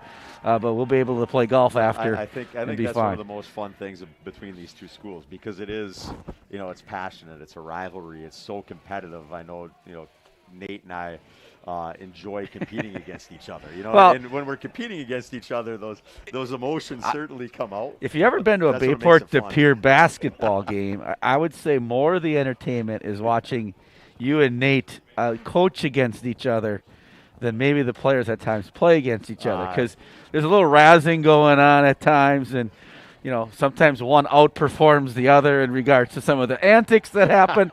And so I've enjoyed watching that. There's been a couple times on Twitter where I've taken both of your pictures at the same time, kind of reacting the same way. But kids love that, right? And you're passionate about it, and people don't realize how much time coaches put in. And I know you do, and I know Nate does. And it's difficult to be a coach. And quite honestly, it's difficult because sometimes it's not easy. You're dealing with, if you just coached and practiced, you love your job. But there's a lot of other factors that go into coaching any type of program, but especially a large school program and a high-profile program like basketball. No, but it's certainly, what you see out here tonight, the kids enjoying playing, loving the competition aspect of it. I know our guys, whether it's football or basketball or any other sport, they want to play against really good teams. They want the Bayport games. They want the games against high quality teams, and that's what makes it fun about getting to work with kids. And having them get jacked up for these types of games, because you know how important it is to them, and they've worked a long time to prepare themselves for these things. Yeah, well, it's nice for us to get a chance to play the Pier too. Kind of in different football conferences now, but get the opportunity to have one crossover game, and I think that the Pier was a great choice, and the Pier's really come on and done a nice job here. 14-7, Bayport's dropped the football a few times, and the Pier's dropped the football once, and Bayport with a big score there at the end, and they're going to get the football here in the second half. So, Brian, I'll let you go.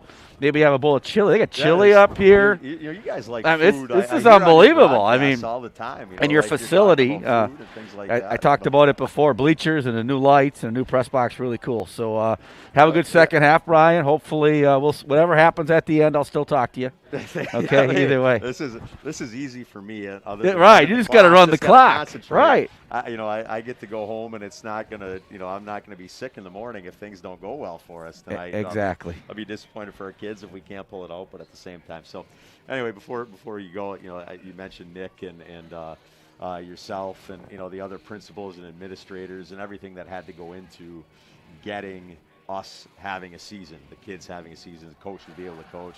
So thank you guys for that. You're welcome. I extend that to Nick, but I know it was a conference-wide effort, and I know I'm sure Brian Motz over at De Pere, or at Bayport, and I know Jeff Bizek here at De Pere, and all the ADs in the conference.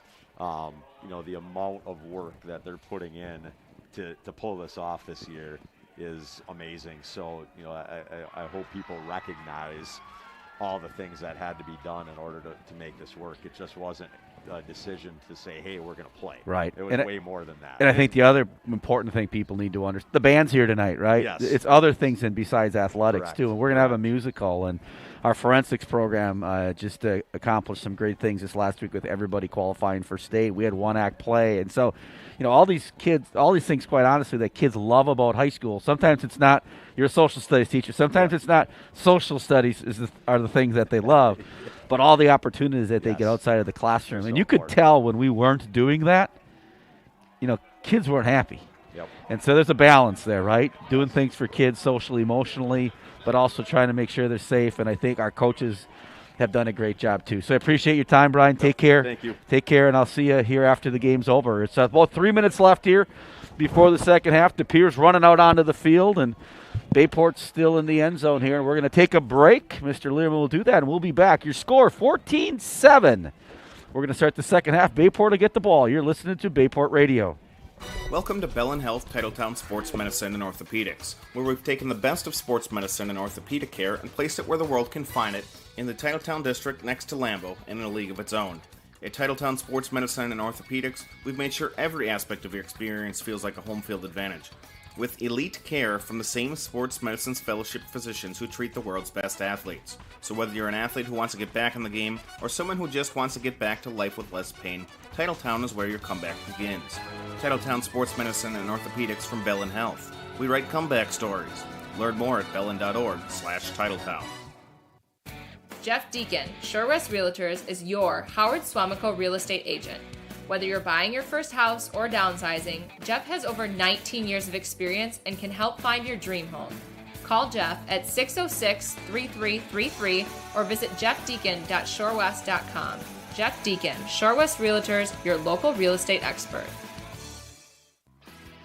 Hey, let's be honest. You know how it is. If you're a sports fan, there is no such thing as too much sports information. Well, that's just one of the reasons to follow Voice of BP on Twitter. We're talking live tweeting every Bayport broadcast.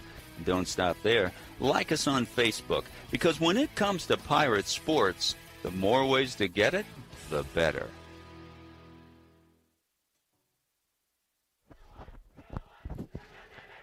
Halftime winding down. Halftime at De Pere High School, Nowak Family Field. Chris and Mike. And I'm having a cookie, Chris. Outstanding up here. You got the monster cookie. I did. I have the M&M sugar cookie. So if you hear me chomping a little bit. This is my water, right? Mark Wersinger is listening out there. Is he listening or watching? He's probably doing both. Enjoyed the interview with Coach Winchester. Great to talk to Brian. Haven't seen him much lately. Obviously in this COVID world that we're in. So looks like 25 seconds, and we're going to get this thing going. We're also going to put 3 more minutes on there. Sometimes they do that. So 3 more minutes to stretch out, and we'll get this second half going. Chris, what'd you think first half? I have to ask you a question so I can eat my cookie. That's why I was hoping you would keep talking. T-Bix messaging in. T-Bix. Bayport alum. One of the all-time favorites.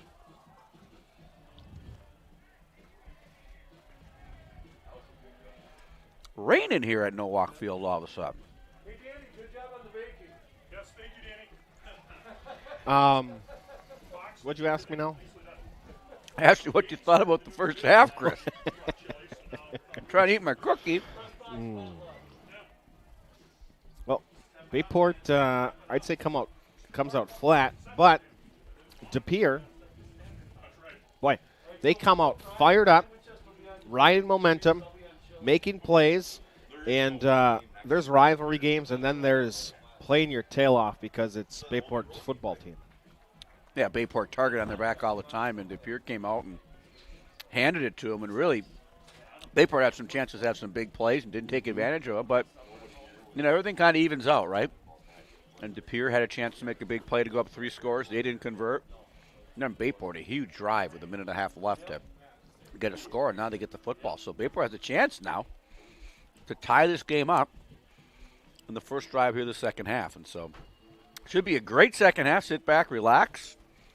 If you're listening, sit back, relax, and listen. And if you're watching, awesome. I know the huddle camera is a little bit off sometimes, but we'll do our best to bring you the second half in a way that you enjoy. Make sure to tweet the booth, as we're mentioning everybody who's listening out there. And so continue to do that also. Great cookie, by the way. It's a monster cookie.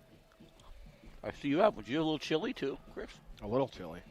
I picked up the oyster crackers. I had to eat some. That's what I heard.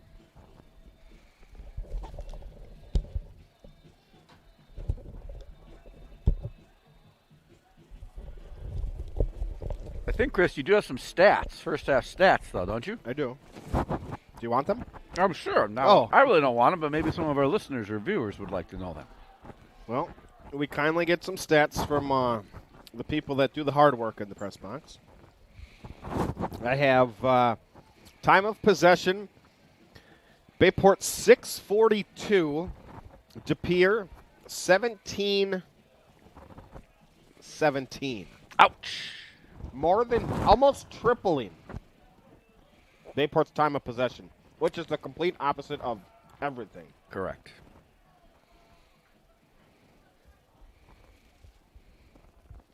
Oh, yeah, you need more stats. I do need more stats, yeah. Okay. Total yards, DePere 197, and Bayport 114. Bayport 1 for 4 on third downs. DePere 5 for 8. That's been huge. Both teams have dropped touchdowns. DePere dropped one in the end zone. Bayport dropped one, maybe 2. That would have been into the end zone. And Bayport, 8 carries for Grabowski for 28 yards. First of all, it's not a lot of carries for Matt in one half, and second of all, it's sure the heck not a lot of yards. But Matt's going to go back and receive this second half kick possibly.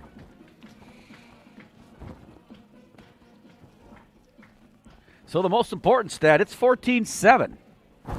DePere with the lead, and should be a great second half. Bayport is going to start the second half by receiving the kick from DePere. Mike Jamison out there listening. Jamo. Mike correcting tests. Doing some schoolwork tonight, it sounds like. Successful cross-country meet yesterday, a chance to work at. And Lindsey Herber and Tony Adrianson, 2 champions for Bayport yesterday. Impressive victory for the Pirates. Kickoff to start the half, and it will be Murhalski on the run near side. Bayport brought back the kickoff to start half number 2 last week with Grabowski, and Murhalski will be pushed back at the 39-yard line, where Bayport will start with 11:52 to go here in the third. So 1st and 10 Pirates. Here we go, second half from Nowak Field. Pirates will begin possession on their own 38-yard line, first down. Good to hear from Coach Winchester. We're talking about entertaining. It is usually what to watch Coach Winchester and Coach Rick will go at, even sometimes more than the basketball teams.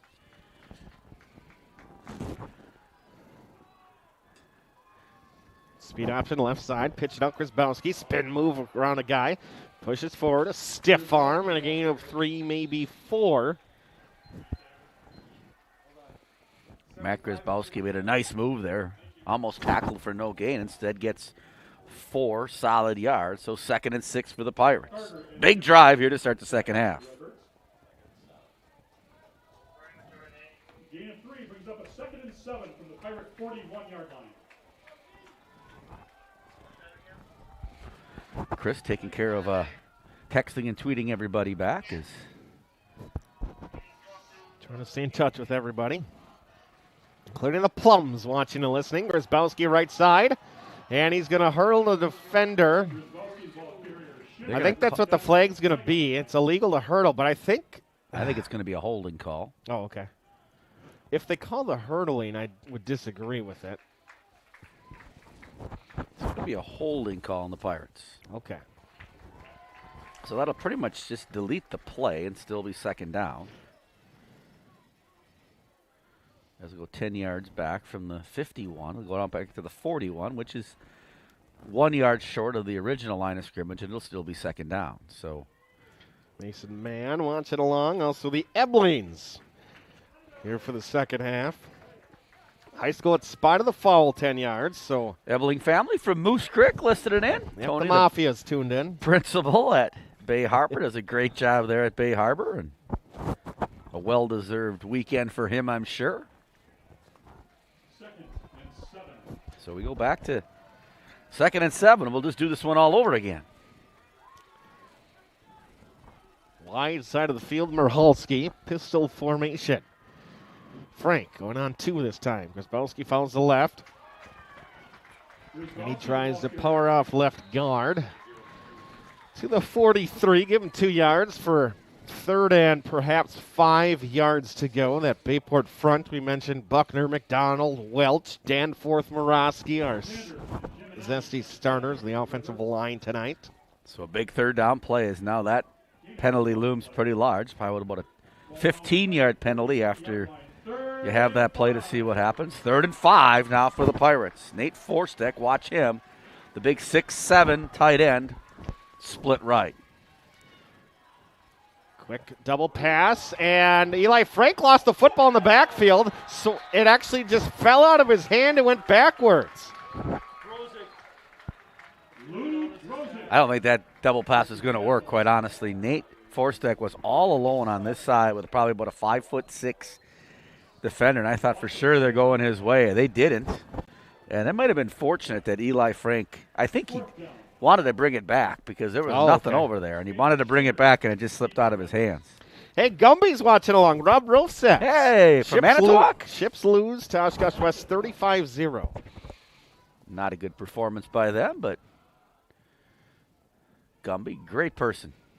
Snap, Klein moves, minimal pressure, and this time Jericho gets a nice one off. He's going to carry him inside the 35 and take a friendly roll in all the way inside the 15. Mike, we have talked about that, and Shinner's another flag on the play. The last punt that Shinner's fielded inside the first half, he did a great job to not let it roll further. This one he let go, and it takes a little hurt on the field position. It's going to be a holding call. Jason Chapin. Chapin said we're going to finish the second half. Nate Smith's in also. Nate, former Bayport quarterback, Kevin now Smith. teacher. Jasmine Cherney launching up in Townsend. So the flag is going to mark this one off. The punt's down to the 12. And now they're going to get the opinion of the captain, Jaden Montgomery. And then we're going to go back to the 6-yard line. So all of a sudden, this punt turns into be about a 60-yard change of possession. So the punt right now is from the 37 to 12. The punt, as it sits, is 51 yards. Make that 56 total. 57 yards on the change of possession.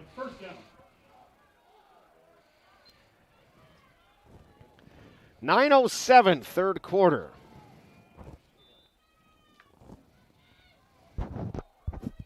It appears backed up. Gabe Herman just a couple of paces in front of his own goal line. He's going to throw it left side, and everything's slick out there, including the football and the turf. It's raining a little bit out there, Chris. Inside slant to Kirchhoff, and that will be incomplete. Has not been a turnover yet tonight.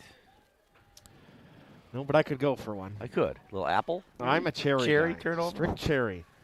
Streusel on top or the sugar topping. Would you have a glass of milk with that, possibly? Moju, maybe 2. But it would be not skim. You more of a 2% guy? Whole or 2. Whole or 2. I know you grew up on a farm, so.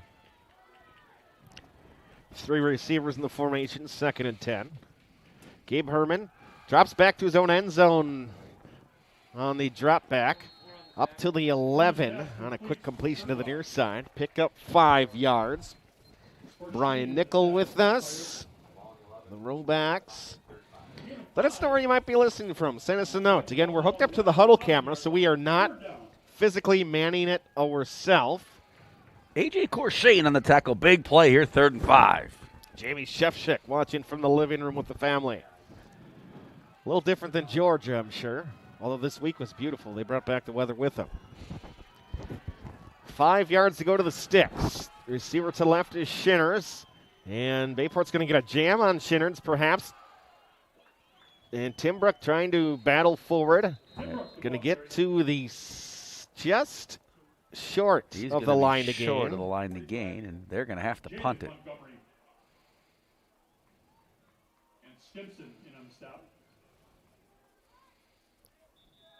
They are going to measure.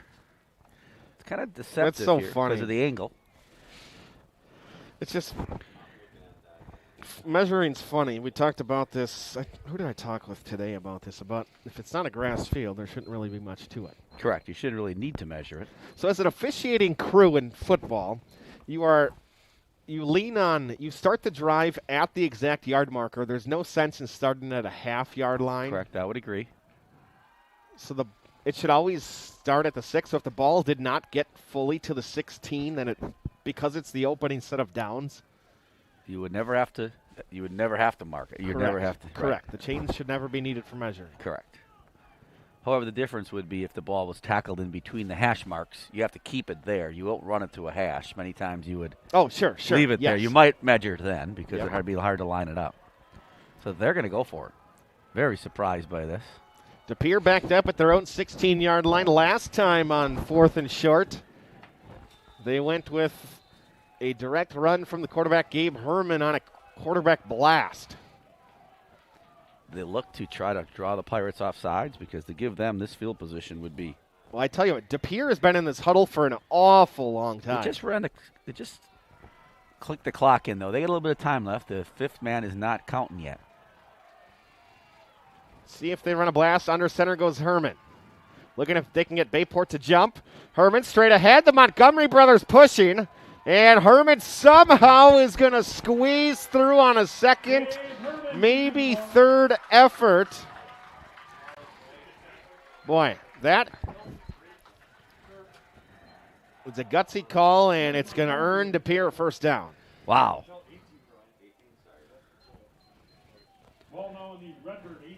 So approaching 7 minutes here, third quarter, still 14-7.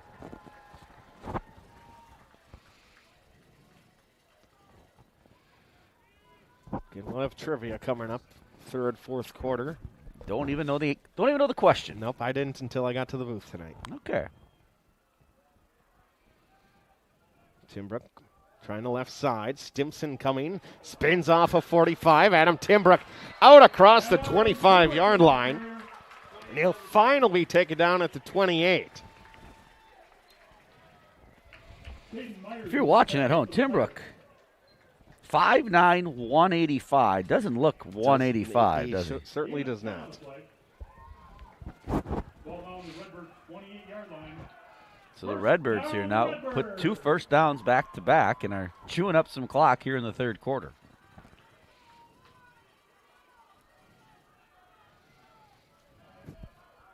Scott Vincey can't believe that they went for it at their own 16 on 4th down.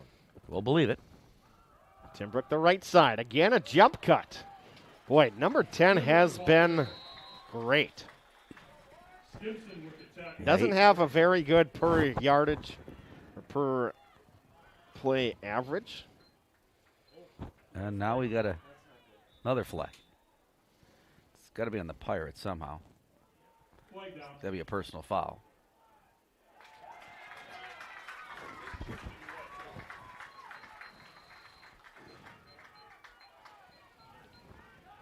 Like John just said, they're cuddled up on the couch, him and Susie. Doesn't surprise me. Nope. Popcorn in one hand. Yep. Unsportsmanlike conduct on the Pirates. I don't necessarily know what happened. Teams were in their huddles, and obviously something was said. And the referee didn't like it. Kimberly over Ashwaubenon, 42-0 at last check.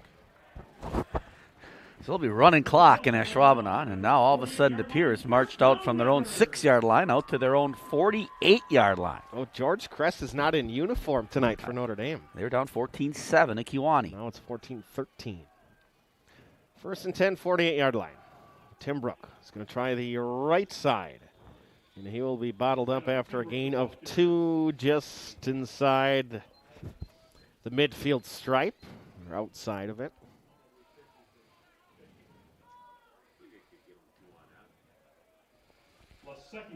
So 2nd and 9, I would say. Pirates. Ball now on the Redbird 49-yard line. Redbirds now Second and 9. chewing up some clock. 5:19 clock moved along. They started the possession at 9:07. This has already been a 4-minute possession, and we're not quite to midfield. Getting started all the way back at their own 6. 51-yard punt, and then a half distance to the goal. Herman dropping back. Now he's going to step up, gets around 1, and it's going to be Van Lannen to drop him for a loss on the sack. Chad Mikowicz is absolutely going crazy. That should have been a face mask. No call made. Telling the official that's 30 yards from it.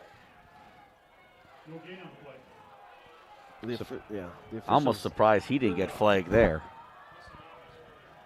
Officials choosing to keep their flag in their pocket. Yeah, not Rick last week. The far side official. So 3rd and 9 here. Pirates looking to get a stop and get the ball back, down 14-7. Gabe Herman averaged 6.5 points per game in basketball. Again, just a sophomore. And at 6'3", an impressive night playing quarterback. He's got 4 wide receivers. Tight end, slot to the right. Comes looking for a screen. play. He's under pressure. Roll it out right. He's going to pull it down and run. Plenty of green turf. And into the Bayport bench And he you're goes. going to have a penalty.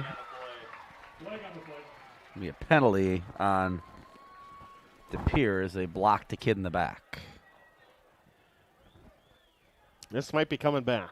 It's coming back. No reason to. He had nothing but a first down in front of him. No, it's Logan Van Lannen was the kid who got blocked in the back. I don't know who the person was, but Logan got up immediately and looked at the ref, and the ref threw the flag at his feet. And so this should go back from the, I don't know if they call it a holding call.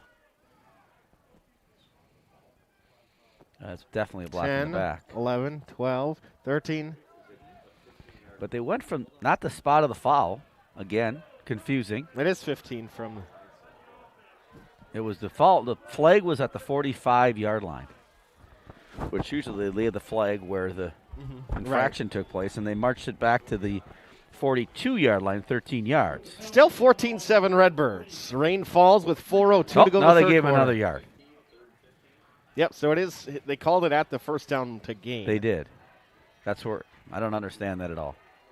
Well, they must have thought that that's not where it took place. But Kirchhoff left, 2 receivers to the right. Spaeth and Shinners. Blitz up the A gap and a throw far side, and it's going to be Shinners along the sideline with the grab. And De Pere, a huge play on 3rd down.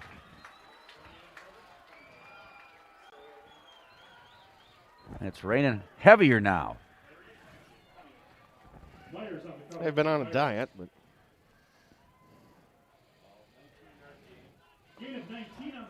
nice pitch and catch. So De Pere putting together quite a drive here, eating up a lot of clock as this drive started at the 6-yard line.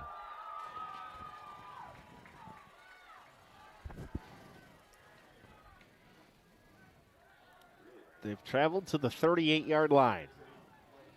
Tim Brook to the right of his man, and Bennett Spaeth is going to be tackled. Caden Myers out in the open field on an island with Bennett Spaeth. Bennett, who cannot wait for baseball season upcoming. Drops him for a loss. Elkhart, Indiana. Becky Schutte. Becky in Elkhart? What's she doing in Elkhart, Indiana, do you think? Family down there? What do you think, Chris? Just decided to go there. How far is that from Indy? I have no idea I where thought Elkhart, you knew your Indiana geography is. down there. You think it's unincorporated? Possibly.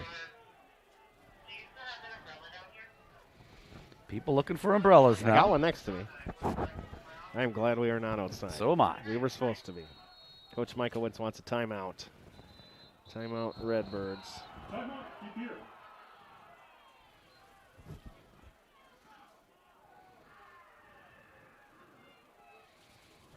Second and 11 upcoming. And that allows us to remind you, you can combine the flavors of Italy with the heart of the Irish. Add some Chicago flair. You've got Gallagher's Pizza. For the best Chicago style north of the Illinois border, Gallagher's Pizza is your destination. Call now for delivery or pick up in Green Bay and De Pere. Also on Lineville Road in Suamico. Gallagher's Pizza, Italian food, Irish spirit. Chris, there's just this little cell right over De Pere. And it's causing it to rain pretty hard. The mitochondria is the powerhouse of the cell? The mitochondria is, yes. Mitochondria, isn't it? Oh, different cell. Weather cell. Weather cell. So 2nd and 11 is De Pere calls timeout. Hey, Will! They've got 2 left. Coach Michael's looking good out there. Looks like he's trimmed down a little bit too over the years. Challenging Coach Westerman possibly. Steve Bindus out there asking if baseball and football overlap. They do for 2 weeks. And then asking if baseball is shortened. Baseball is actually going to be roughly the same length. State just moved back 2 to 3 weeks. The fall sports didn't lose anything for duration of season. Gabe Herman on 2nd 11, stepping up, pressure from the backside, trying to step through, and Bayport finally gets home again. Their second sack of the night. This one we can give credit to a coverage sack. As with 4 guys out in the route and all running deep routes, Herman couldn't get rid of it. Stimson, Lasecki, Van Lannen. Didn't blitz anybody on that play, and now it's 3rd and 12. And the Pierce converted some of these tonight, so Bayport looking to get a stop. 2:30 and counting here, 3rd quarter.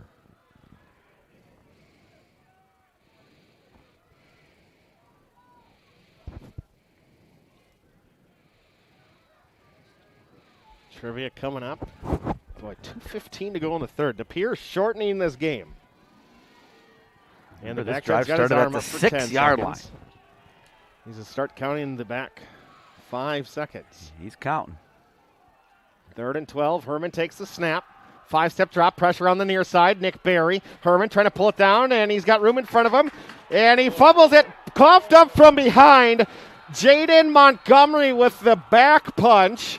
And it's going to be recovered by Corshane Bayport football. And a huge play right there for the Pirates. Jaden in pursuit. And it's 24, A.J. Corshane, the sophomore. And A.J. comes out hurt, but just made a huge play. Tough ball to react to, too, and he did it. Slippery out there. And the first turnover of the night, and the Pirates now are in business at their own 20-yard line. Don't be surprised right here, Chris. A little quick strike for the Pirates. 1:53 to go in quarter number 3.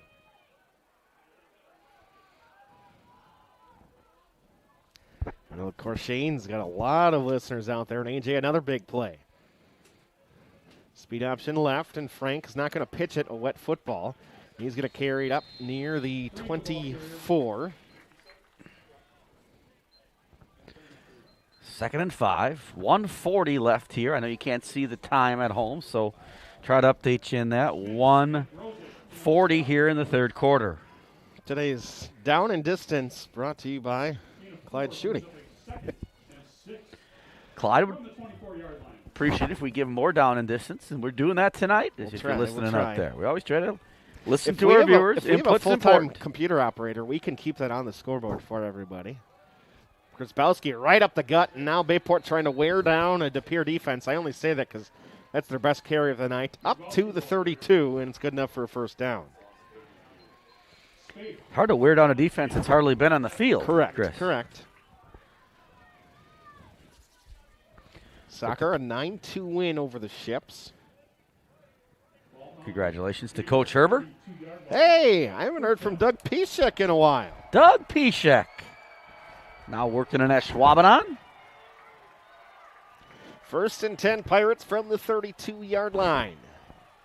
Shift the formation, receiver left, receiver right. Alexander blitzes a gap, and Frank's going to try to run right back where he came from. Eli across the 35 to the 37. So Bayport kind of ground and pounding it here. Don't need to run a play here in the third quarter, but might run one more as Sam Berry runs in the play. 22 seconds till the end of quarter 3. Berry on the bottom of your screen. To the top goes Merhulski. Brighter, the fullback. Grzybowski, the tailback. Speed option, and they'll get it out to Grzybowski. Makes the grab, makes the corner, and across the 40. Time expires. We'll take a break. Bayport at the 43. Pirates on the move. They're down by 7 as we hit quarter number 4. You listen to Bayport Pirate Football. Howard Swamico residents, if you're considering buying or selling your home, Jeff Deacon, Shore West Realtors can help. With over 19 years of real estate experience, Jeff is sure to make your move stress-free.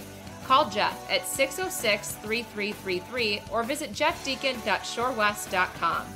Trusted experience with a hometown feel. Jeff Deacon, Shore West Realtors. At North Shore Bank, we know you need access to your money wherever you go. So whether you're getting cash at one of our 33,000 free ATMs, paying the dogs that are with Pop Money, depositing a check with mobile banking, or cashing in your vacation fund at a free coin counter, North Shore Bank is in your wallet, on your phone, and at a local branch. North Shore Bank, the bank of you. Get My Cashback rewards with use of your free MasterCard debit card and up to $300 when you open a checking account. Open by September 30th at northshorebank.com or an office near you. Member FDIC. You're listening to Bayport Pirates Sports on NEW Sports Radio at newsportsradio.com. Chris and Mike on a Friday night. Pirates down 14-7. Fourth quarter is here. And Neenah leads Preble 39-0. Okay, as expected, I'm going to say. Or maybe not quite that margin, but Grzybowski with a DB in front of him, and Grizz is coming right in front of us. Spaeth is going to jump on his back, but not before Matt Grzybowski down to the 38-yard line for his biggest gain of the evening. Matt with a little shimmy there, taking care of the defensive back. He's just getting lathered up at the rain. Getting Matt in a little rhythm here. Ball now on the Redbird 38-yard line. First down, Pirates.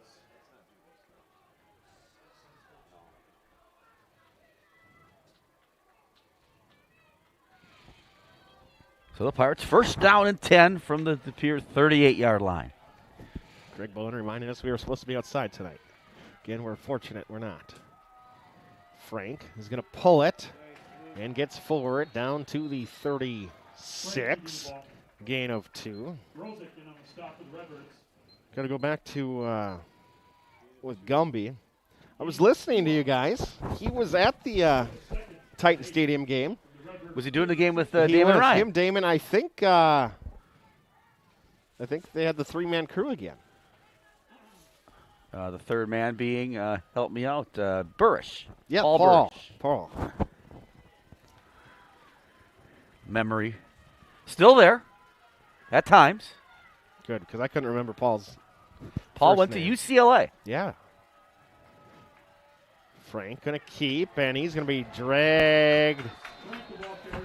Alexander finish him, but it's Luke Brosick. So now big third down for the Pirates. 4-down territory for sure. But after Grzybowski gets going a little bit, Eli decides to keep it twice. And would not be surprised if you see big 84 here, Nate Forstek, who has not caught one yet tonight. Almost caught a big one early on, but he's a big target for the Pirates. I'd go back to that play, maybe that crossing route that Nate was just wide open on.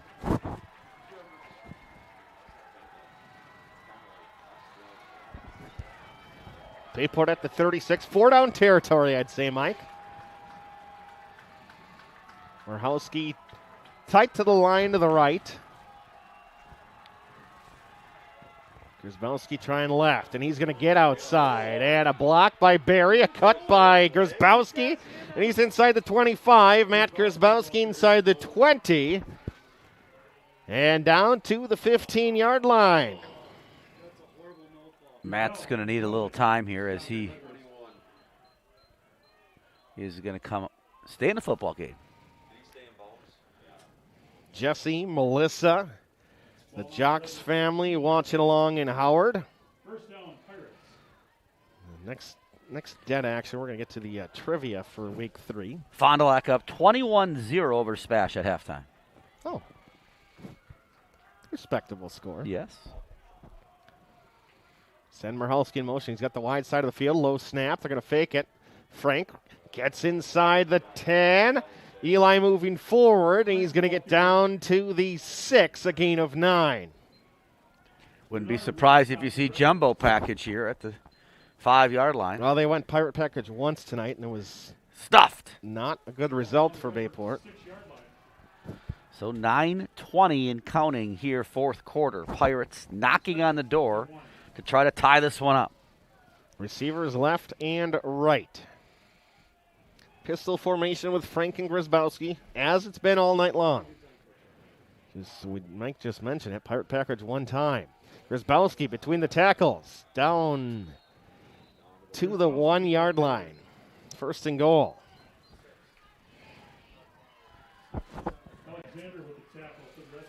Trevor Nyes checking in from home. Boy, we got wrestling in theme tonight. A lot of wrestlers Actually, out there. Speaking of wrestling, the goal is to see if we can get the state champ on next week for a pre-recorded interview. Anderson. We're at Neenah next week, and we're going to be outside no matter what. Well, we thought that here, Chris. But the friendly people at the pier helped us out. Grzybowski going to bounce it left. And he's going to get in. What a block by Dalen Danforth, 67. 1 Just yard. pancaked his man. So Welch, Danforth, Moraski, Buckner, McDonald dominate on that drive as the Pirates ground and pound it. All of those yards on the ground for the Pirates on that drive, and they're an extra point from tying this thing up. Bayport goes 80 yards in 5:25, and now are they going for the lead? It appears they are. They are going for the lead. I don't like this call. But you haven't moved the ball all night.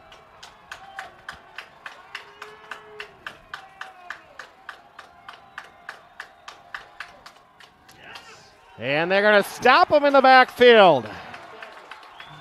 That one didn't look like it had a chance. And DePere stands tall.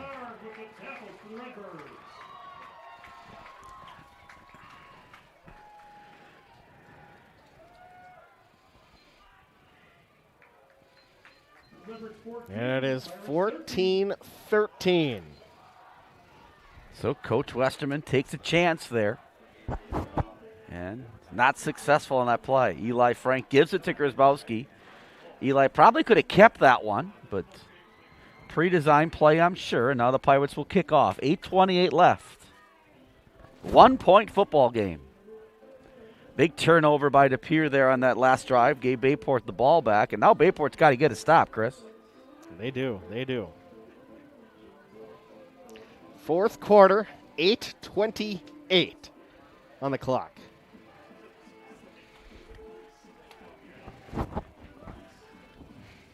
See if we get the social. 14-13. All right, trivia after the kickoff here. I'm going to run out of time in this game if you don't start. Better be an easy question, Chris. T-Bix. T-Bix? The trivia is T-Bix? No. T-Bix, another message tonight. Depler kick. That'll be fielded on a hop, and DePere's going to try to get the far side of the field, and in doing so, might be going backwards. Tackle by Joel Preston. Our trivia with 8:21 to go in the fourth quarter.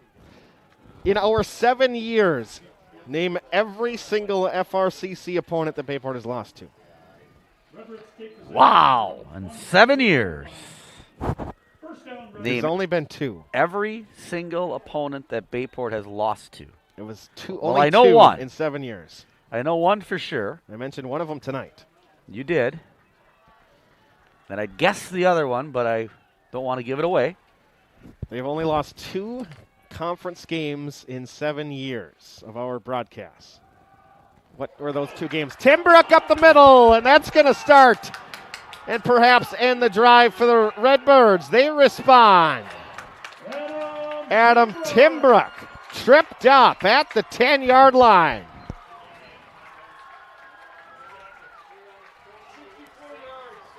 "64-yard scamper up the middle."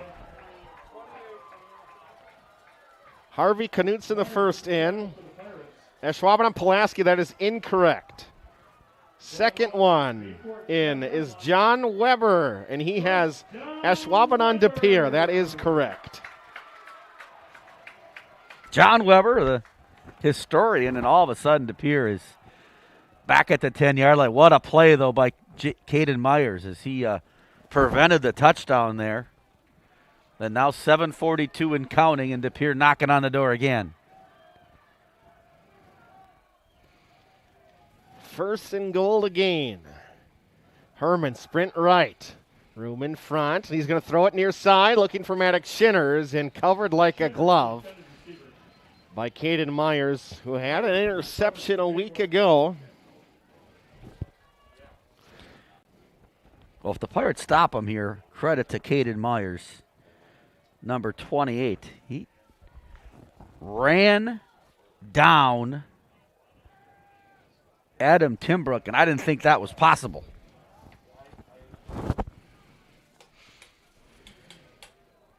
Thought it was you chasing him down for a while. Well, it did look a lot like me there. He skipped his detention. You got to go. Right, you got to go get him. You got to go get him. Space slot to the near side. Coming out wide is, again, Shinners. Fitzgerald up the middle. Timbrook's tired, and you can see why. He just had a 64-yard scamper. I'm guessing he's going back in the game right here as Coach Mikowitz says, get back in there, son. We need you. Third and goal from the 9. Now if you're De Pere, you kick a field goal here, Chris? If you score a touchdown, you go for 2, right? And you try to, I don't know. I think you get 1, you get up 8, and you can't lose then. Well, that's how I would play, but especially how De Pere has handled the game, I think. Kirchhoff to the near side, far side, stacked is Spaeth behind Shinners. Gabe Herman sprint out to the near side. Pressure stepping up. Herman trips a little bit, and he's going to be taken down in the backfield, and it will go down as a sack. A.J. Corshane stopping him. Logan Van Lannen also in there, and so now it's going to, I see Coach Mikowitz running this clock down and then make a decision at that point. From the right hash, does De Pere, a field goal only makes it a touchdown game. Doesn't do much for you. No. Bayport's not going to kick a field goal. 6:10, clock moving here in the fourth quarter. So they're going to go for it. I think that's the right call. My guess is you match up Shinners in some fashion. Well, I guess you're going to do that, and he's out there. You're just going to throw it up. Bayport is matching Myers with Shinners, too. And Mikowitz is going to ask for timeout as the back judge counts the 3 of the allowed at 5 before a penalty happens. Timeout at 5:53 here in quarter number 4. 5:53 to play in regulation. A 14-13 football game. De Pere has the lead and the ball in 4th and goal from the 11.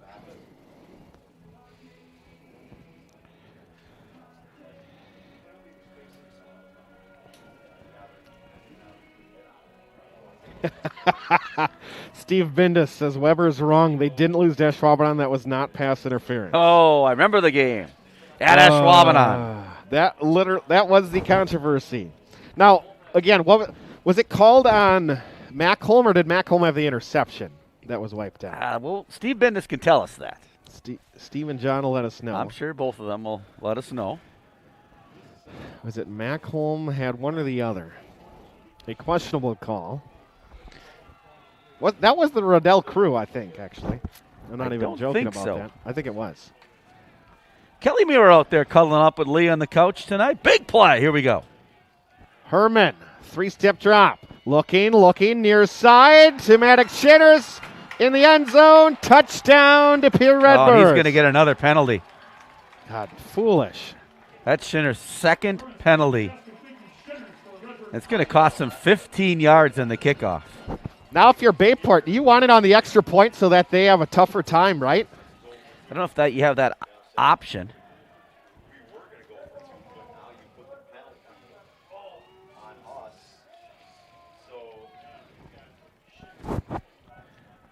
Yeah, DePere's going to go for it, so you back him up now.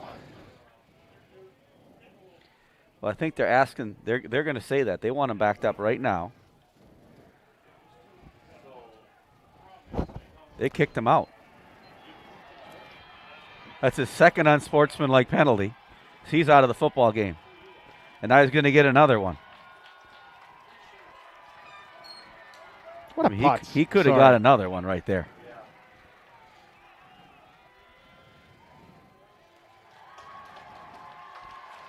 He's going to cost them 15 yards and an extra point. Is he able to stick around? Honest question. He could have got another one easily, Chris, as he comes off the field and points at the clock.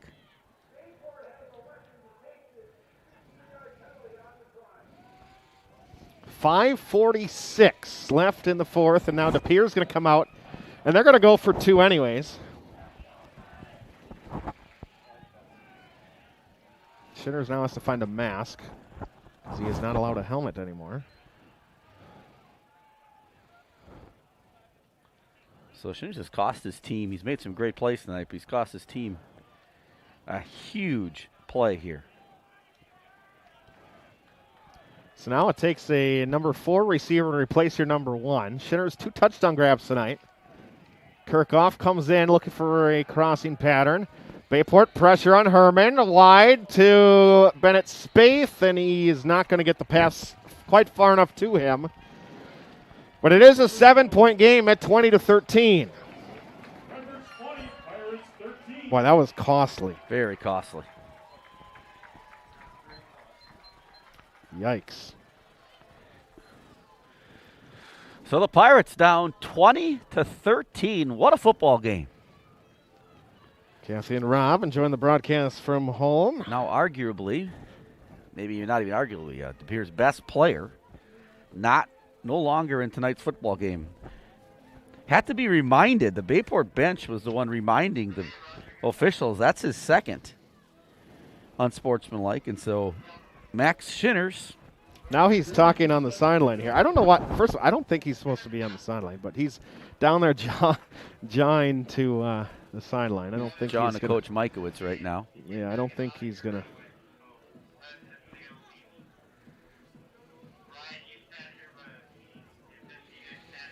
And watch for Bayport here. Big return time for the Pirates as they have Grzybowski, Montgomery, and Michalski deep.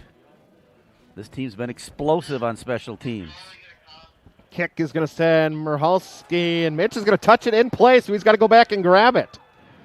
10, 15, 20, right sideline across the 30. Big return by Mitch Michalski, and he'll be tackled with 5:37 to go. Let's saddle up for a big drive needed by Bayport. Now Sinners, also a defensive back. Yep, he's a safety. For DePere, so they've really lost 2 players here. Stelzer got screwed, Weber said, so it might have been Stelzer with the penalty. Lance Learman listening, watching. Ask who the officials are. I'm not sure what the crew is. Those are the right calls. Forstick is wide to the near side. Yeah, Nate's out here all by himself, one-on-one. And Eli Frank is going to go pump and go, looking right, now looking deep. They're going to throw an over double coverage. That's going to be a... I think it was incomplete. I don't think that was catchable at all. Is there a catchable rule in high school, Chris? That I'm not sure of. Sam Berry, the intended receiver. The question is, if you get kicked out of a football game, are you eligible to play next week? I don't think you are. So Bayport tries to go up top right away.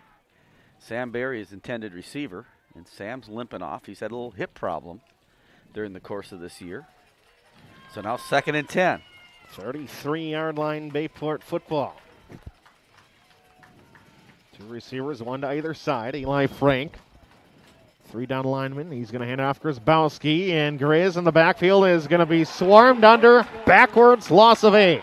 There's a direct snap to Matt Grzybowski. And now we got another flag on the field. Or a stop of the... No, just lost his helmet. A little bucket malfunction.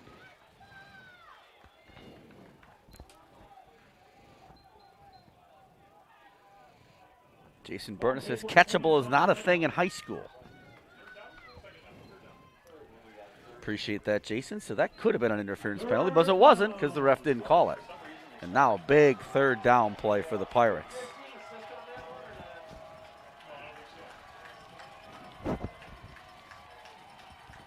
Third and 18. Frank. Play action with a blitz from the left side. He's going to throw one deep. Looking for Michalski over the top. And good double coverage is Bennett Spaeth going back. And now you're going to have to punt and get the ball back defensively. The Pere can smell it right now. So Bayport chooses to go deep on the first play when, quite honestly, they were running it pretty well the last drive. Didn't have 1 yard in the air on the drive before that. Stayed ground and pound and kind of went out of their comfort zone here with 4:37 left. They do have 3 timeouts left.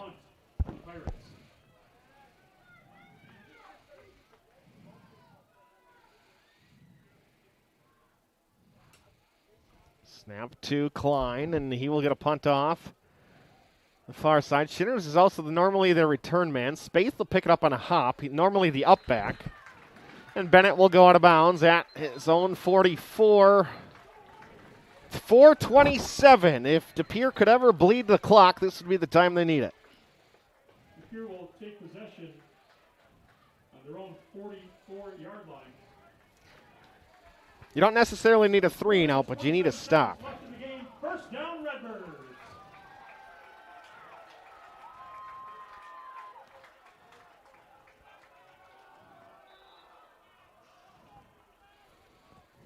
So 1st and 10, Pirates need a stop. We're running out of time, Chris.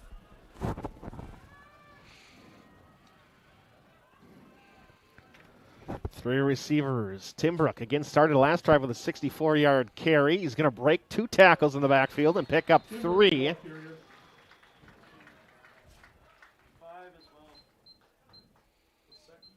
Wasecki in the backfield trying to make a stop.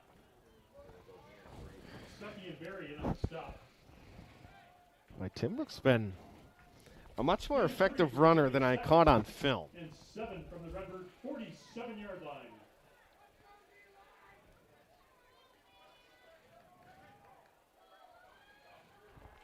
So 2nd and 8. Pirates desperately need a stop under 4 minutes in this football game.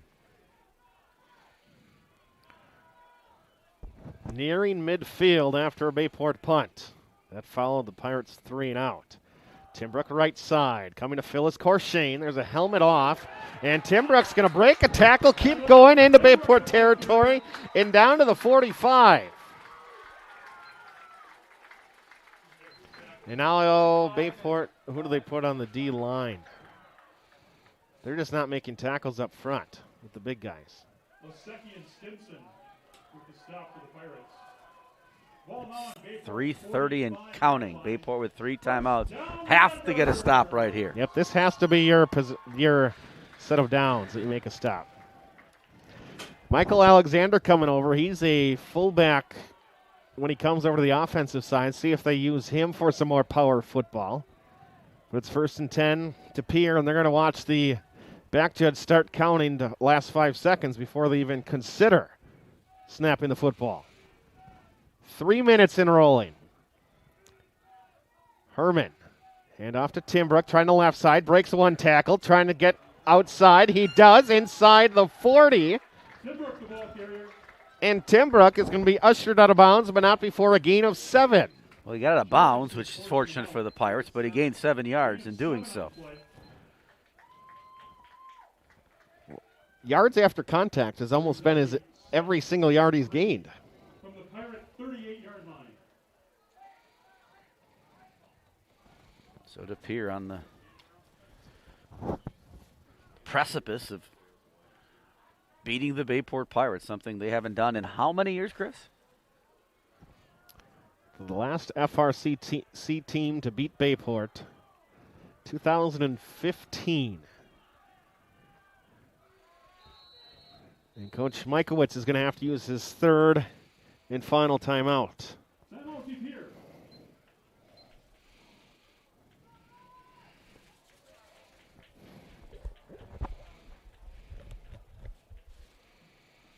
So 2:48, 2nd and 3. The Pere pretty much has, I'd say, dominated this game, quite honestly.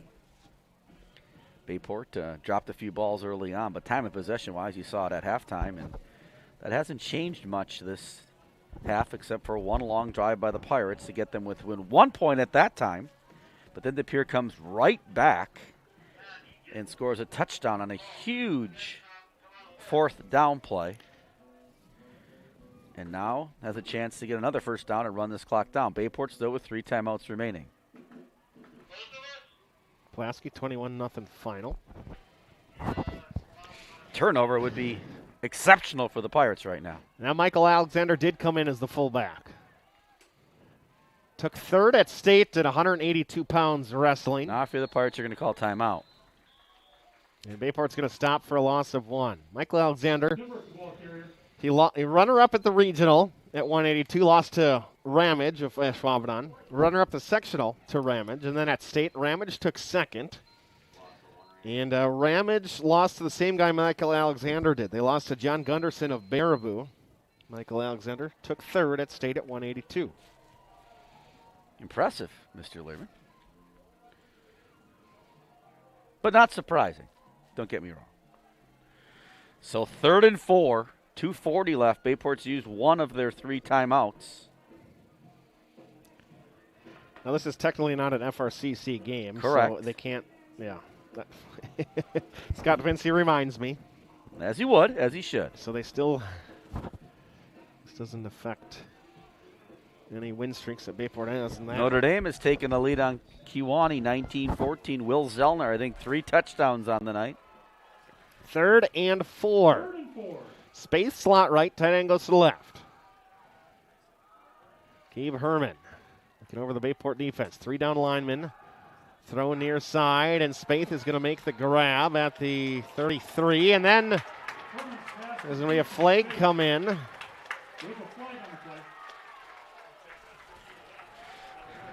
I think that's going to be 15 more yards.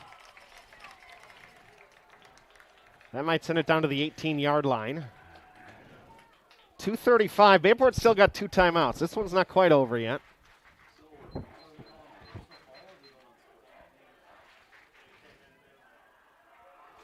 In high school and college, once your knee is down, you're down. That was just an unnecessary hit. Once Bennett Spaeth caught the football with both of his knees down. But it seems strange that the whistle didn't blow. Like no one blew the whistle when he went to his knees because I couldn't hear it. It just seemed odd. It should still have hit him, but it just seemed odd. The whistle didn't blow at that point. Clock's running under 2.5 to go. Bayport needs a stop and needs a football back. They trail 20-14, or rather 20-13. Beg your pardon. Waiting for the back judge to start counting.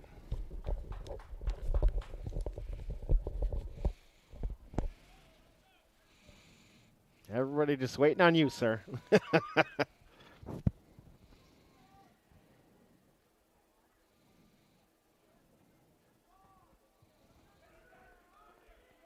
It's going to be 3 plays on the ground. Timbrook trying to get through. Tackled by Montgomery. There's going to be a timeout with 1:53.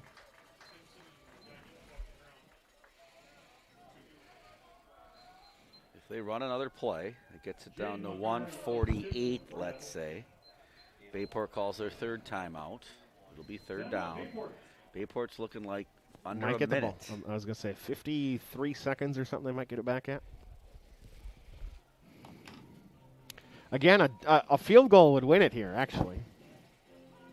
It would, but the risk of kicking a field goal, getting a field goal blocked, I don't think you're going to see a field goal here from the Redbirds. De Pere will keep it on the ground, I'd imagine. 30-second timeout. A minute 53. And Herman's going to keep it, try to get the near side. Gets around 1. Inside the 10, Gabe Herman down to the 7. And that's going to be enough for a first down, and that's going to wrap things up. They can knee it out.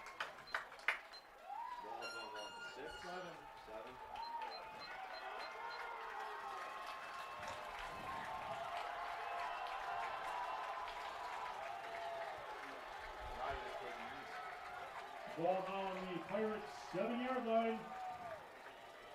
First and goal, Redbirds. Bayport timeout.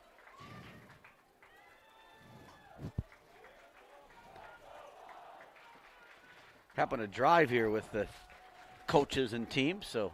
You need a ride home? Maybe I'll get a ride back to school from you, Chris.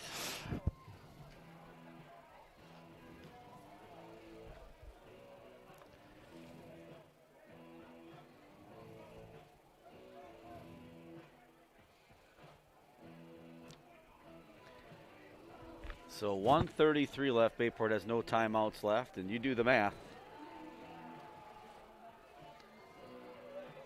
A couple knees, and this ball game's over. De Pere took over with 4:27 left.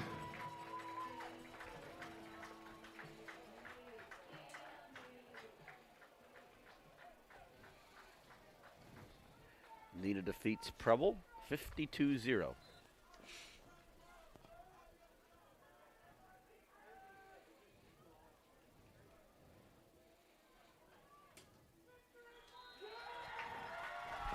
Knee number 1, a minute and a half to go.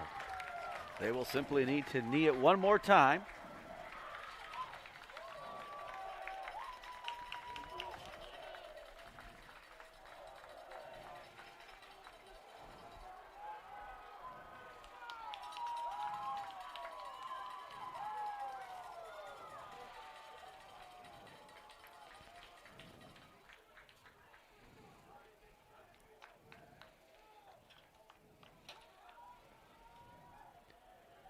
They're going to take a delay.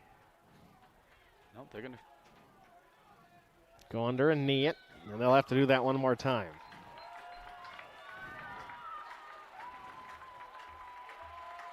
So the Pirates will do something they haven't done much, which is lose a football game.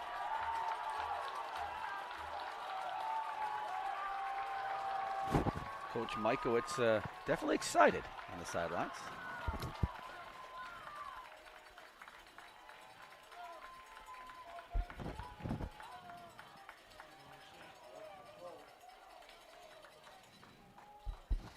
Number 1, Gabe Herman.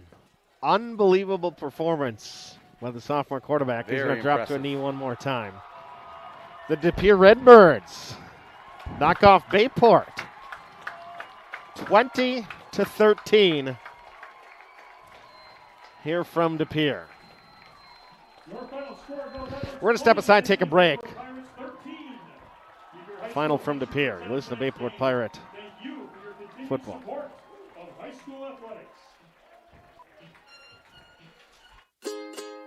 At North Shore Bank, we think you should be able to invest in whatever you like.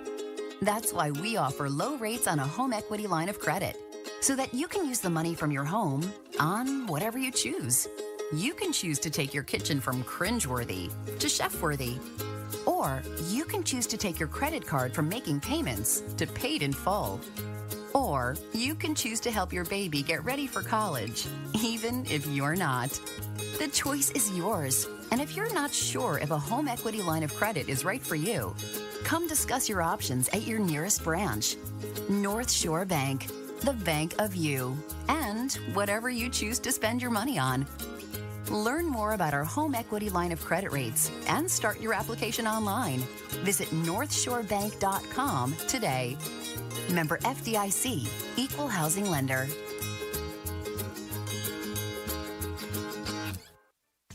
If a training run turns into a sprained ankle or spring yard work stresses out your shoulder, go to the Acute Injury Clinic at Orthopedic and Sports Medicine Specialist. It's not urgent care, it's not the ER, it's the same-day orthopedic care directly from an orthopedic physician, and no appointment is needed. The Acute Injury Clinic at OSMS is open Monday through Friday, 8 a.m. to 5 p.m., located at 2223 Lime Kiln Road in Green Bay. Learn more at osmsgb.com.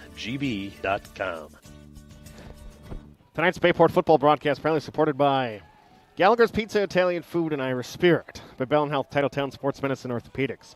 By Jeff Deacon of Sherwood Realty. State Farm agent Mark Winslow. Like a good neighbor, State Farm is there. By Orthopedic and Sports Medicine Specialists. The Press Times, your local paper and online source for Pirate Athletics. By Just J Creative, website and brand development. North Shore Bank, the Bank of You.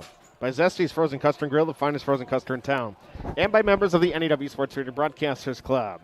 20-13, your final. Bayport knocked off by the Redbirds. Yeah, Bayport outgained by the Redbirds in all facets of the game. And when Bayport 201 yards rushing for De Pere versus 117 for the Pirates, that pretty much says it all. Bayport's a team of ground and pound. And De Pere just did a great job. They really dominated this football game from the beginning to the end. Bayport had a chance, but never was really in the game, Chris. Never really got in sync, and that's a great credit to De Pere. Their quarterback, the sophomore kid, was really impressive. Gabe Herman had an excellent game. And hats off to De Pere as they defeat Bayport 20-13. Yeah, Gabe Herman was outstanding. Go back to Bayport. You mentioned you dropped the first play of the game. That could have been a touchdown. Wide open across the middle, nobody in front of you. They drop the next possession. They drop it down the sideline. It could have been a touchdown. You throw it in the flat with nobody in front of you. Could have been 20, 30, 40 yards as well. And from there, they couldn't stop the Redbirds. I was impressed with Adam Timbrook running the football as well. His yards after contact had to be unbelievable for the tailback. Yeah, he was impressive. Had that long run then, and Caden Myers ran him down to almost help it. But then their quarterback, Gabe Herman, just made a lot of plays with his arm and with his legs. And like I said before, it's a football game, and hats off to De Pere. Mike, next week we are at Neenah, but first tomorrow, join us 3:55 pregame, audio only. We are going to have the regional semifinal of volleyball. If they win, they'll play at 7. So join us 4 o'clock first serve. The 3 seed against the 2 seed Notre Dame at Pulaski. All right, Chris, let's wrap it up. All right, well, 20-13 our final. For Mike Frieder, I'm Chris Learman. Pirates, they fall. They dropped to 2-1 on the season. Have a wonderful evening, Howard Swamico. You've been listening to Bayport Pirate Football on NEW Sports Radio.